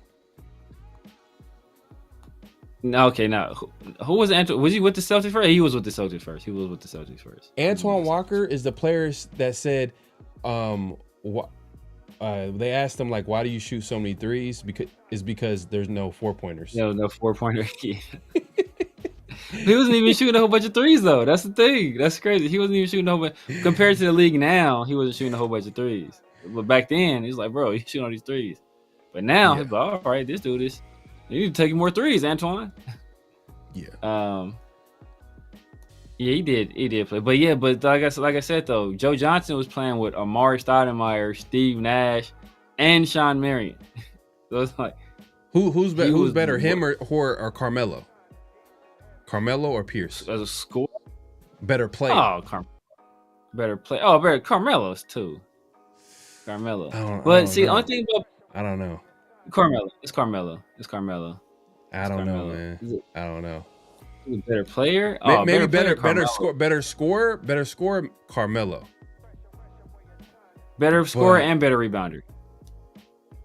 I don't even remember I don't remember how good of a defender Paul Pierce is. I just have a running loop of him falling forward while Joe Johnson crosses him up and hit a midi. Like that's yeah. That was the saddest thing I've ever seen in my life. But the thing is though, like Paul Pierce played to like usually them like he was a star in the NBA, but he played until like he was like the last man on the bench. You see what I'm saying? Yeah. So like when he was going against Joe Johnson, he was like, was he getting any minutes? Like I don't even think was he at that time, was he even getting any minutes? Like he was in the game probably getting like 15 minutes a game, 10 minutes a game. Enough minutes to get put on a mixtape. Oh yeah, that was funny. That was funny. Getting enough minutes. Yeah, he was for sure getting enough minutes to get done dirty. But I got Joe. Yeah, I got as an offensive player, I got Joe Johnson. Joe Johnson just. Let me Joe see Johnson underrated. Real quick, man. Paul Pierce is nice though. I don't want to take nothing away from Paul Pierce. Paul Pierce is nice. And if you ask me who's a better player, I'll probably say Paul Pierce. But just offensive player. No, with Carmelo though. Carmelo. Oh, Carmelo, bro. It's Carmelo. So Carmelo averaged 22.5. Paul Pierce averaged 19.7. Rebounds 6.2, 5.6. Assists. Pierce averaged 3.5 to Carmelo 2.7. I don't know, man.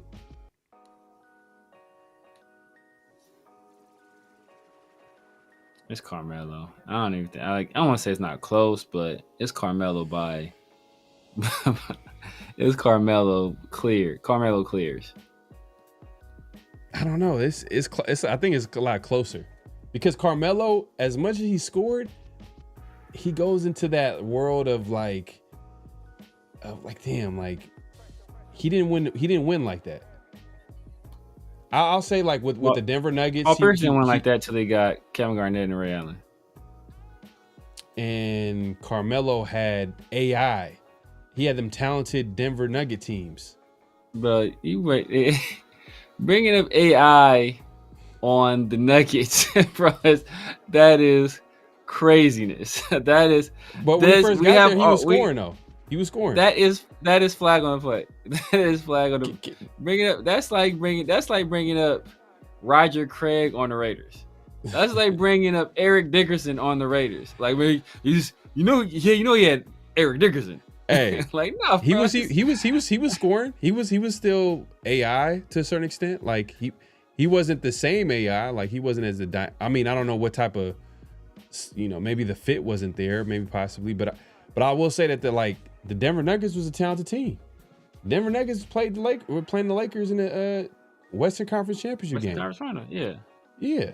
Who else was on that? Who else was on that team? Who else was on that team? Okay, Carmelo, Aaron Aflalo, Kenyon Martin. I'm trying to think of Nene. Nene Hilario, yeah. Who else am I thinking about? J.R. Smith. J.R. Smith. Was he on that team? He was on the team. Who's the dude that Dante? Kobe hated his ass. He hated dude. Like Dante. Things like Dante what was Jones? he? What did he play? He play a guard. He's like a guard. He was kind of dirty. Dante Jones, I think, was a big man. Dante Jones. He's a big. Dante Jones was a big man. Dante Jones was a big man.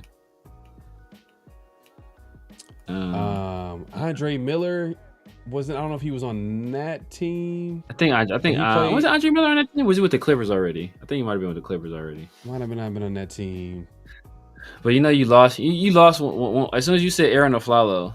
You I was just naming it.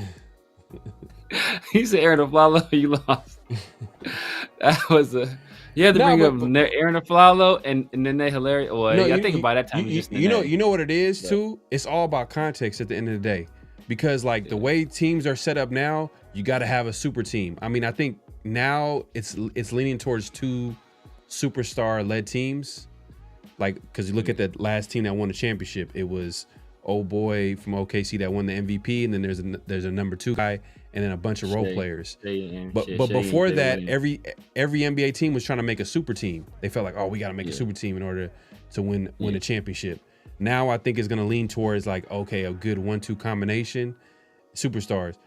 That's what it was back then. It was a 1-2 combination, or it was a number 1 and then a bunch of role players, or a number 1, maybe a solid number 2, like with Kobe and the Lakers. It was Kobe and Paul Gasol.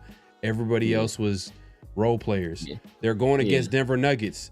It was Carmelo, probably the number 2. I'm trying to think who was the number 2 on that team. I think it was maybe JR's, and maybe that's why they lost against the Lakers. It wasn't JR. But they had a lot of good, they were athletic. That's like, yo, man. Hey, she got a good personality. Don't look at her face. Listen to her talk. She got good head on her shoulders. Head on her shoulders. Nah, you think about that. You think about Nene Hilario, J.R. Smith.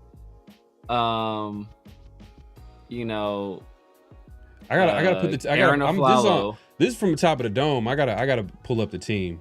Yeah. Denver Nugget. Versus, like what? 2009? 2009? Was it 2009?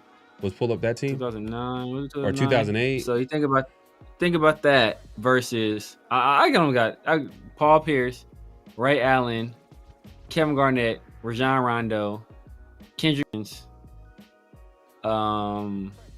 Rasheed Wallace, I think was on a championship team. No, he didn't get there. I think he was there a second. I think he lost. He was there 2010. I don't know if he was there 2008. Yeah. So, but just start right there. Already. Coached by Doc Rivers with Tom Thibodeau as an assistant coach. Yeah, Dante Jones, shooting guard. Shooting. I'm thinking isn't there a big man named Dante Jones? DAHNTAY.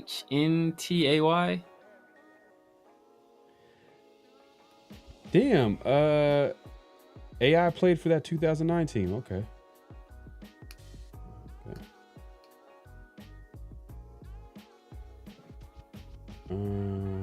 Chauncey Billups. Chauncey Billups was on the team. That was Let me look at the 2010 team.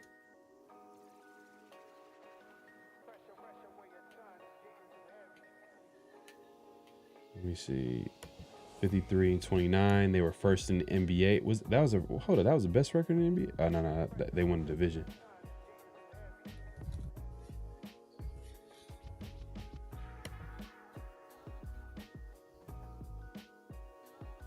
Yeah, it was J.R. Smith, Kenny Martin, Chauncey Billups, Carmelo Anthony, Chris Anderson, Arrow Flalo.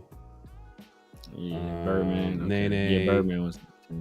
Nene Hilaire, yeah. Or I think he dropped Hilaire after he left. And the thing is, so like on paper, it doesn't look, but it's just like that's how teams were built. It's like the competition. Like if you look at the Lakers compared to like some of the teams now, you'd be like, damn, the Lakers, that was the Lakers. But back then, that was like a good team. Yeah, I mean, you got like role players are role players. Like, I mean, you're not gonna like they're not gonna be like no super household name. But what I'm saying is that you're saying that you're comparing Carmelo not having a championship or not as much playoff success when Paul Pierce had virtually no playoff success until he got Kevin Garnett, Ray Allen, Rajon Rondo. I think Posey. James Posey was on that team, right? James Posey was on that team. We know James Posey was a dog.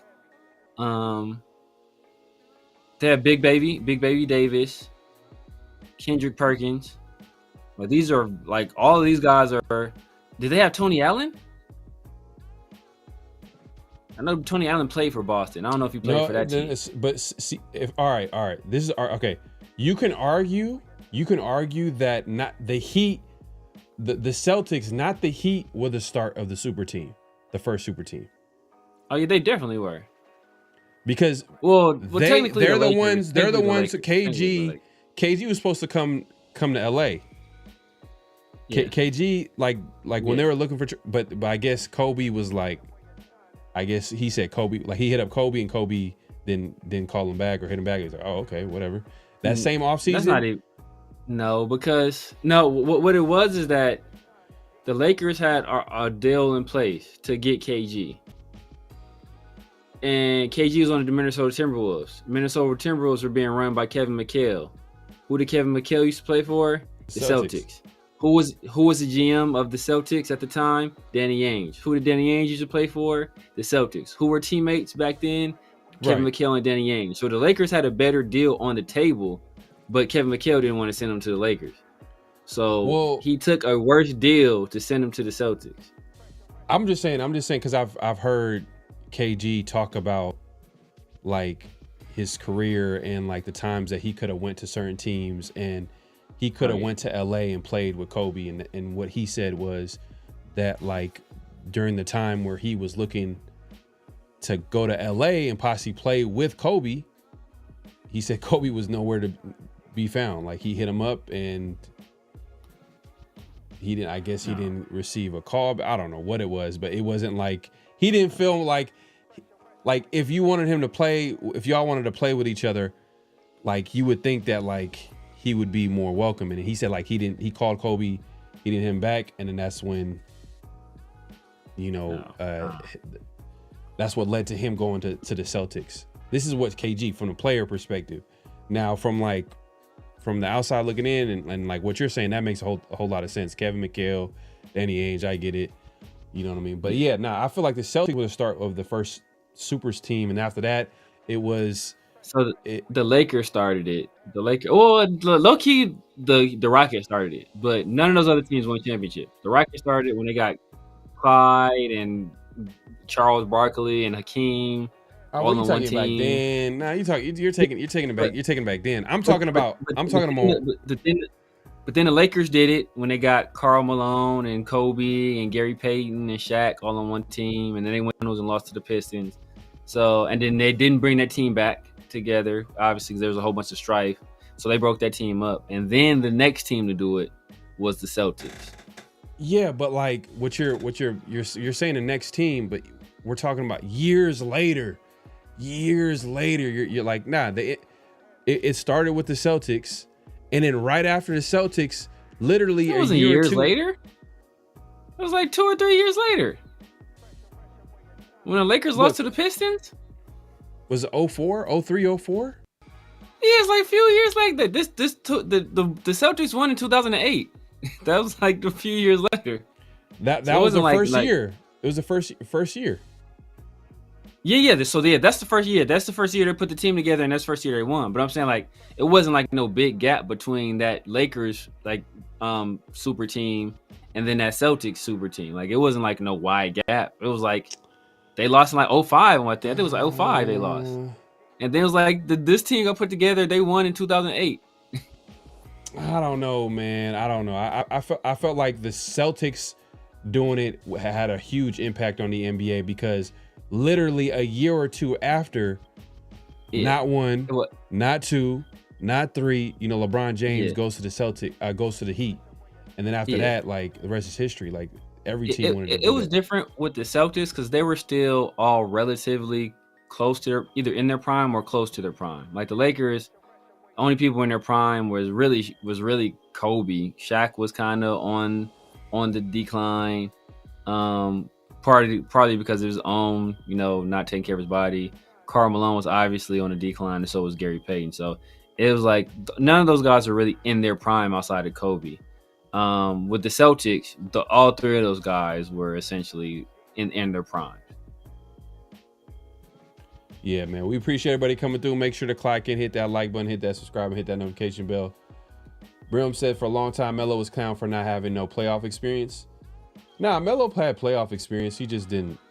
It just never amounted to anything. Not a whole lot of success.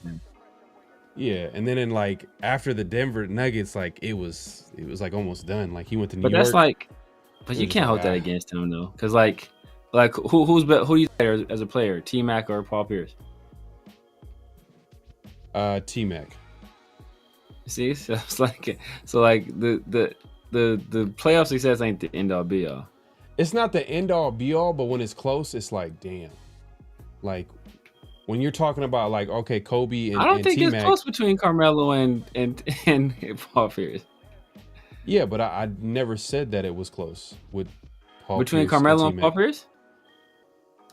I mean, I don't think it's close between Carmelo and Paul Pierce. I don't know, man. I don't know. I don't think it's close between them. I think it's. I don't know, man. I think that you can argue that Paul Pierce is a better defender. You could argue that he was more well-rounded player than Carmelo Anthony, who all he did was like score. Like he was a scorer, but like he was a great rebounder too. He was a good rebounder. A great rebounder is doing too much. He was great. He was a great rebounder for his position. He was 6'8", 6'9". He averaged 5 point something. Was 5 to 6 rebounds. That's not good. Like that's not like crazy. Like if he had like 7 and up for his size would have been like we're getting somewhere here. He was like the primary ball handler though. So he's like. He's a guy that took like man. when now you you're take making excuses, bro. Come on, man. No, but when you take that amount of shots, I mean, you're not going to like this doesn't offer you a lot of opportunities for rebounding. Yeah. I think there was a year. I think there was a year. I want to say there was a year. I think there was a year he led the league in 20-point double doubles. Carmelo. I could be wrong. 20-point double doubles. Okay, so I'll try to look at a season where he averaged. Look that up. I think there was a year he led the league. Like LeBron. LeBron technically almost the same size. They're or listed the same size at 6'8". LeBron is a great rebounder. Yeah, LeBron is a much better athlete though than the both of them. Which is conducive to rebounding. Yeah. So he averaged 6 rebounds a game, which is not bad, but it's like you said great. You said LeBron's a great rebounder, right? You said he averaged 6. You said Carmelo averages 5.7. Okay, he's not a great seasons, rebounder. So he had seasons where he had like 7 rebounds, like 07. So Carmelo. Oh damn! That's what I'm saying. He averaged 8 with the Knicks. That's what I'm saying. His career average is dragged down by his years in Portland, because if his rookie year 8.3, then the next year, no, never mind, it's playoffs. Scratch that. Let me go back. So 6.1, 5.7, 6, 5, 6, 7, 6.8, 6.6, 7.6, 6.7, Yeah. So he's like those He's Portland pretty years. good. And then when he was, He was good. He was a good rebounder. Yeah, he was a good rebounder. I don't know. It just felt like he was just his game was kind of like it wasn't well rounded as far as like he wasn't the same player on the defensive side of the defensive side of the basketball court. probably he was no defender, but I'm not saying that like, oh, you as a primary scorer has to be the guarding the best player on the other team. Like, all I'm saying is just play defense. Yeah. And like that was like a weakness in Carmelo's game. Like he can't play defense. I would say Pierce got him the edge on that. Score, I'll give Carmelo the edge, obviously. But oh damn. Oh, never mind. Yeah, scored. Whew. Yeah, he had some seasons where he averaged some points. Who, Carmelo? Yeah, like 28, 29. Yeah. Damn, especially too, I'll say this to like, and this is for a lot of players from back in the day, like if they played in today's like wide open type of, like they would have scored way more points. You know what I mean? Like yes and no. You think about like the athlete's a different level athlete too, so. And the game is like the defenses are different, like. But you could shoot more. You could shoot more.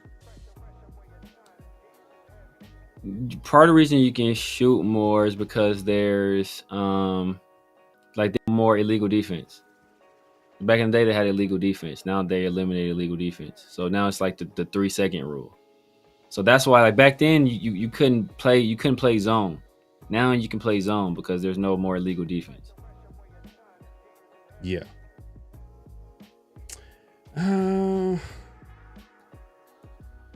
So zones make you shoot basically. they essentially yeah, but it's not, I'm not even talking about you. You're talking about the defense, yeah. But I'm also talking about like the way offenses are choosing to run their offense. Like the way they're trying to run their offense is it's a lot more faster pace, a lot more threes been taken. Like they're encouraging you to play at a faster pace.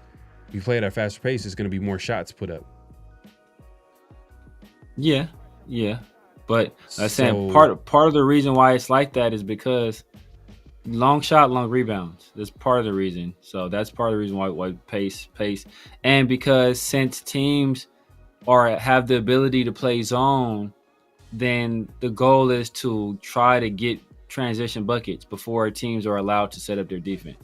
So that's why you try to get you try to get points in transition before they're allowed to set that zone, because then they pack the paint and it makes it much harder for you to score. And then you have to, run your set or, try to get an open three. And then, so that's why that's part. So it's like all this stuff it feeds into each other. So that's why it's like people say this stuff, but it's like, well, it's like this for this reason. But they don't never look at the reason why it's this way. They only look at, it is this. Well, like if those guys were playing with the other rules, then they would just get to the rack all day.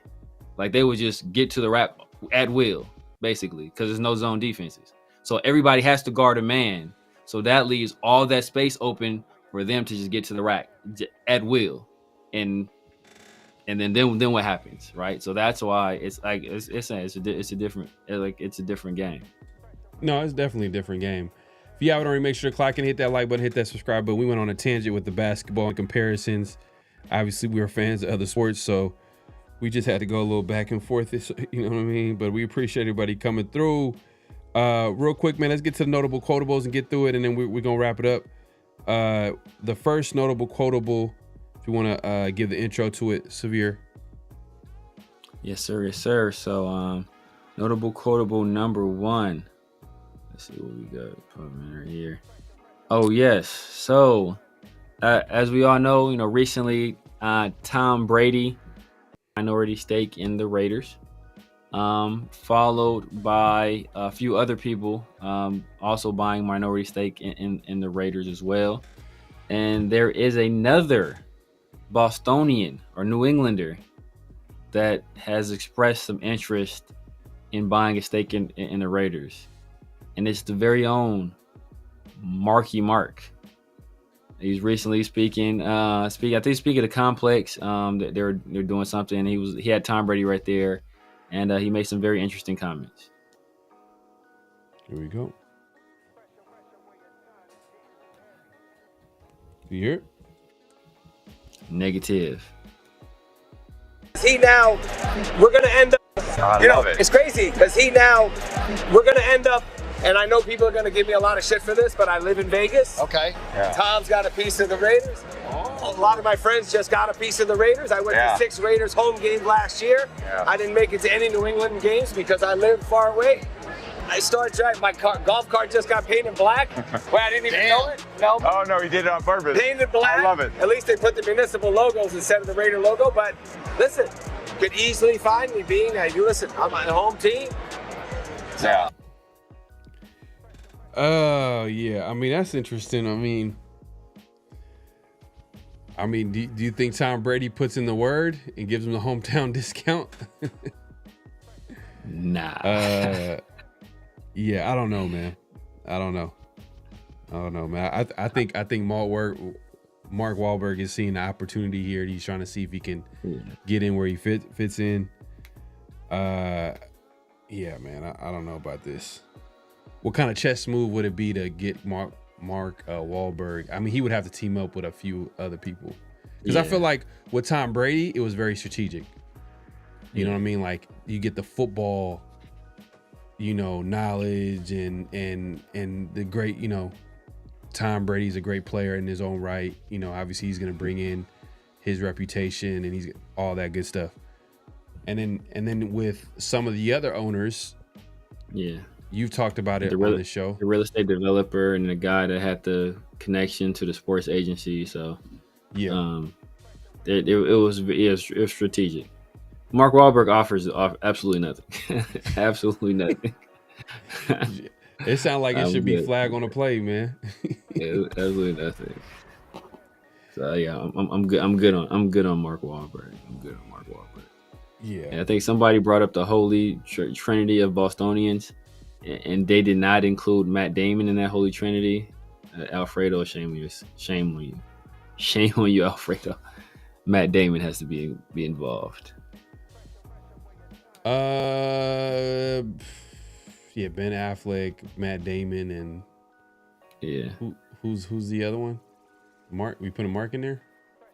It would be I'm putting Mark up there. Tom Brady ain't from Boston either, so yeah. I guess it would be Mark. Tom Brady's from what? He's from like. He's from. I think he's from North Cal. Yeah, I think he's like from North Cal, like San Mateo or something like that. San Mateo, yeah. One of them. I think he is from San Mateo. Yeah, he's from San Mateo. Something like and that. Paul Pierce was born in Oakland, by the way. No, he was. Oh, he wasn't born. He was born in Oakland, Paul Pierce. No, he was, but he grew up in Oakland. He grew up in LA. They said he moved. So a lot of Pierce was a lot of who he is LA. Look, it's just LA. Hey. His roots, as somebody told me, is hey, look, his roots are in Oakland. That's funny, man. That's funny, man. We appreciate everybody coming through. Make sure to clock in. Let's get to the next one. I can't throw them on nobody else. That is definitely our doing, unfortunately. Let's go to the next notable quote, man. Severe, man. What's the next one we got? So next one is, obviously we were talking about Tom Brady, Pete Carroll. One of the chief things they had to do when they get here was identify a quarterback. And they initially we saw was Matthew Stafford. But very quickly after that, they moved right on to Geno Smith.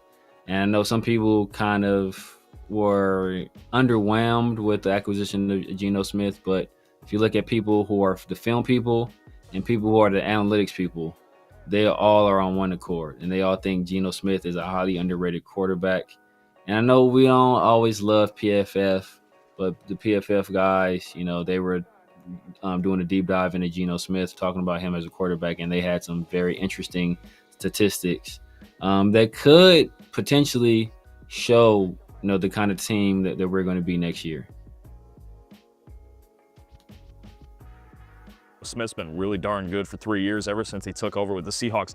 8th best passing grade in football. That'll certainly do. 9th most accurate quarterback, 7th in adjusted completion rate. And these last two, these are the fun ones that I want to get into today. The 2nd most big time throws in the NFL over the last 3 years, only behind Josh Allen, who's like 30 or 40 ahead of everybody else. Josh Allen's in his own category, and a perfect 99.9 deep passing grade on 20-plus yard targets, okay? Wow. I want to expand on that last one a little bit because I think that's the big element that was missing from this Raiders offense the last couple of years. Again, perfect deep passing grade. Most accurate passer in the league, according to our quarterback charting, on 20-plus yard throws. Highest big-time throw rate, 35% of it. That's 35% of his deep balls. We were tracking his big-time throws, and 6 in adjusted completion percentage. Look, he was making all of the throws down.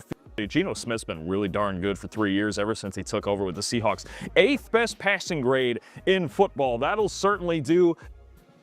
Yeah, man. Hey, look, when you look at the fact that he was number 1 in deep passing, like, you start thinking about like the pieces that they're getting on offense. Exactly. It's like, okay, guys that can win deep. A guy like Trey Tucker, there's a rhyme to my reason when I picked him as a breakout candidate, because I'm like, it's his 3rd year. He's seasoned at this point. He should be ready to break out. Then you got a Chip Kelly, who we're kind of like cautiously optimistic that we might be seeing a pretty good offensive system, and he'll be able to utilize a skill set in a guy like Trey Tucker. And what have we been hearing about in some of these mini camps? Trey Tucker on the outside, Dante Thornton on the outside, Jacoby Myers mostly on the inside. Brock Bowers obviously is going to be where he's at, in the slot, and they're going to move him around to get him great matchups. And all I'm thinking about, like when I think about his deep ball accuracy, I'm thinking about Dante Thornton, deep post. Yeah. Like, man, I don't know, man. Brock, another one, especially Brock matched up 1-on-1 against a linebacker or a safety. Yeah. No, facts, because one of the biggest plays in the season was one of like the luckiest plays of the season. Last season was when against Denver. He just threw it up there, and obviously Brock Bowers was able to go up and go get it. He made a play, but man, like now you give Brock Bowers an accurate quarterback that can give him the ball in stride, where now we'll be able to see maybe more of Brock Bowers' yak ability, because that's all we've been hearing about, like Brock Bowers after the catch, his ability to break tackles. We might be able to see that more because a guy's going to be more, the quarterback's going to be more accurate. He's going to hit him on stride. So I'm hoping, I'm cautiously optimistic about the whole Raiders team. Geno, I'm not going to act like Geno is like the best quarterback in the NFL. Nah. But I can see how everything can fit and work, if that makes sense. Like, all right, Genty, okay, they're going to run the football. Makes sense. Yeah. Oh, okay, play action. Who you going to, Brock Bowers. Oh, Michael Mayer. Okay. I can see the pieces coming together on offense. Yeah. I don't know. I don't know. I like what the Raiders have. I like the pieces the Raiders have on offense. You can argue like, oh man, they don't have a number 1 receiver. They don't have to right now. They got pieces where they got the pieces where they can do it without a number 1 receiver for now. If that makes sense. Because everybody kind of complements each other. Yeah. And then, as our boy Jamar Chase was kind of saying, the number 1 receiver in Kansas City for the past, since Tyreek left, has been Travis Kelce. So, you can build your offense around tight end as long as you have some good complementary weapons like they have in Rice. We have here in Jacoby, and we're hoping Thornton turns into that as well. You can build an offense around that. And there was another stat I was looking at when they were saying, I think last year or maybe I don't know if it was last year or over the past 3 years he's been in Seattle, but Geno Smith had like the highest passer rating when targeting tight ends. So like he's very proficient when he's targeting the tight end position. So, if he can extrapolate that over a larger sample size, and we have 2 very competent tight ends, one elite tight end, one tight end we think is going to be a pretty good player as well. So you got that combination there, and then you got a guy like Jacoby. You got a guy like Jack Best who you can use as a pseudo tight end, use in the slot, move around, and that offers you a whole bunch of artillery in that intermediate part of the field. And obviously we have Dante Thornton, and we're expecting, I guess, Trey Tucker to be those guys on the outside. I'm feeling Trey Tucker gonna end up looking like Paul Pierce versus Joe Johnson. So we'll see.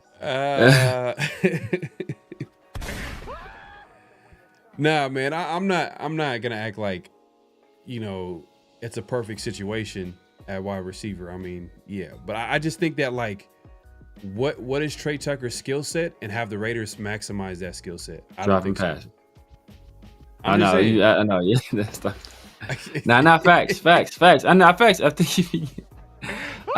think if you get, like you said, if you get a quarterback, you put him in a better role with a quarterback that is more accurate, that will be better able to take advantage of his speed on the outside. I think he can turn into a 3rd or 4th string receiver in the NFL, man. I think he could be that. Oh man. I mean, Geno compliments him well, and I think, like you said, that just the threat of Genty, you're hoping that they'll have a safety peeking in the backfield, and that'll allow Trey Tucker to get open. And at that point, it's just, can we protect Geno long enough to deliver a pass, and will Trey Tucker catch the ball? We're hoping that's improved. He wasn't terrible, but it left something to be desired last year.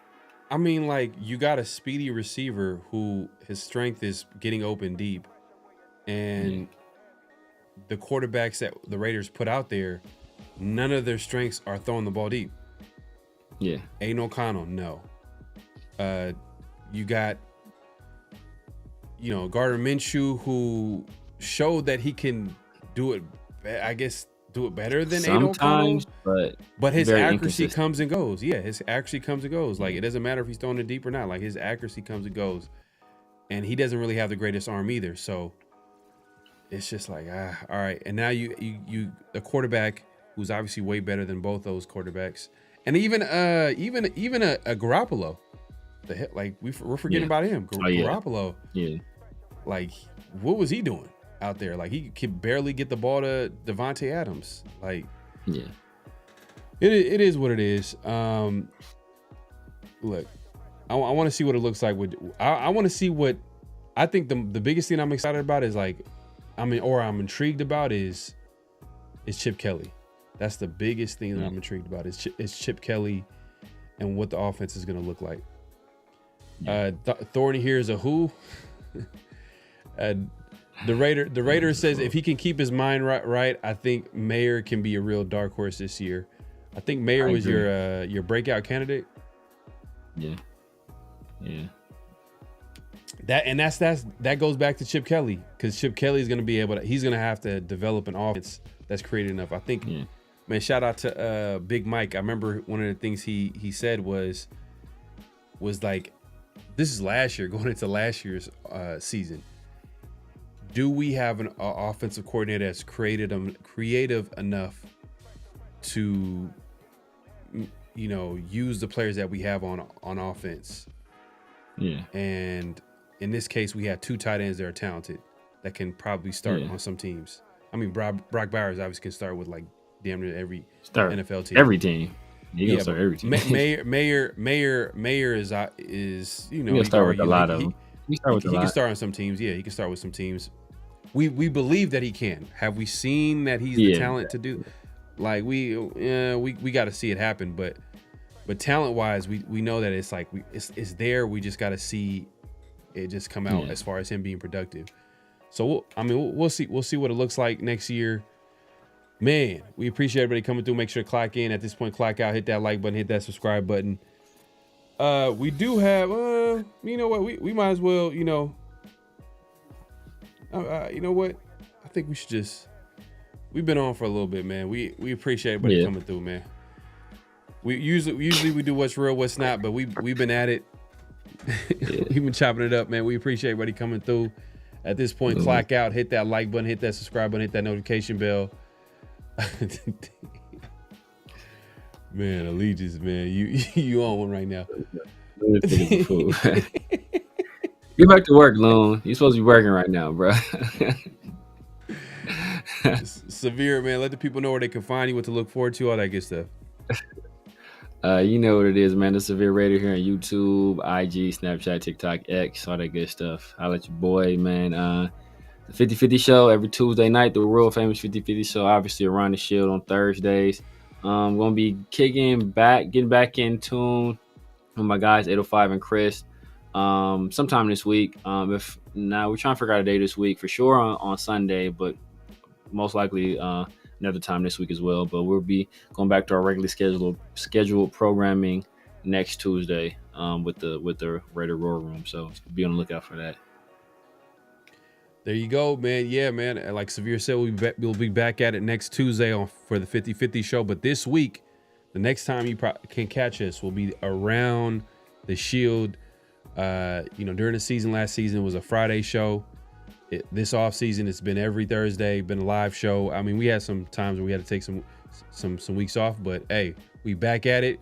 We're having guests. We're trying to have guests every show on Around the Shield. So let us know in the comments. Let us know who you want us to have on, and we'll try our best to get them on. And yeah, we'll make it happen. So this Thursday, Around the Shield will be a live show.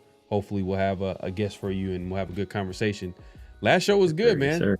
Well, Mike and Rundown, man, it was a good conversation. We've had other good guests as well that come through, and it was also a good show. So definitely tune in. Make sure to follow us all over social media. The Severe Raider, obviously myself, PharoahNFL, and then Around the Shield too, all over social media, including X and IG. And yeah, man, we appreciate everybody coming through, man. It's been a great show. On the way out, man, clock out, hit that like button, hit that subscribe button, hit that notification bell. Severe, many last thoughts before we head out, man. Now, man, shout out to my guys. Yeah. Shout out to Sacktown Raider Mike, man. Two of the guys that's consistently showing up, man. Always supporting the channel. Shout out to everybody in the chat that's consistently supporting, man. I know it's either super early or super late, depending on where you at right now, man. So appreciate everybody. Except for Yaya. Yaya might be in a different time zone. He probably man. He's probably like 4 p.m. where he's at. So he probably cooling. Hey, man, that's why we appreciate the night crew clocking in and clocking out, man. We appreciate y'all coming through and clocking in and supporting the show, man. So we appreciate y'all. But hey, man, we out of here, man. We'll see y'all next Thursday or this Thursday. Peace. Just win, baby. Hello? You play to win the game. You don't play to just play it.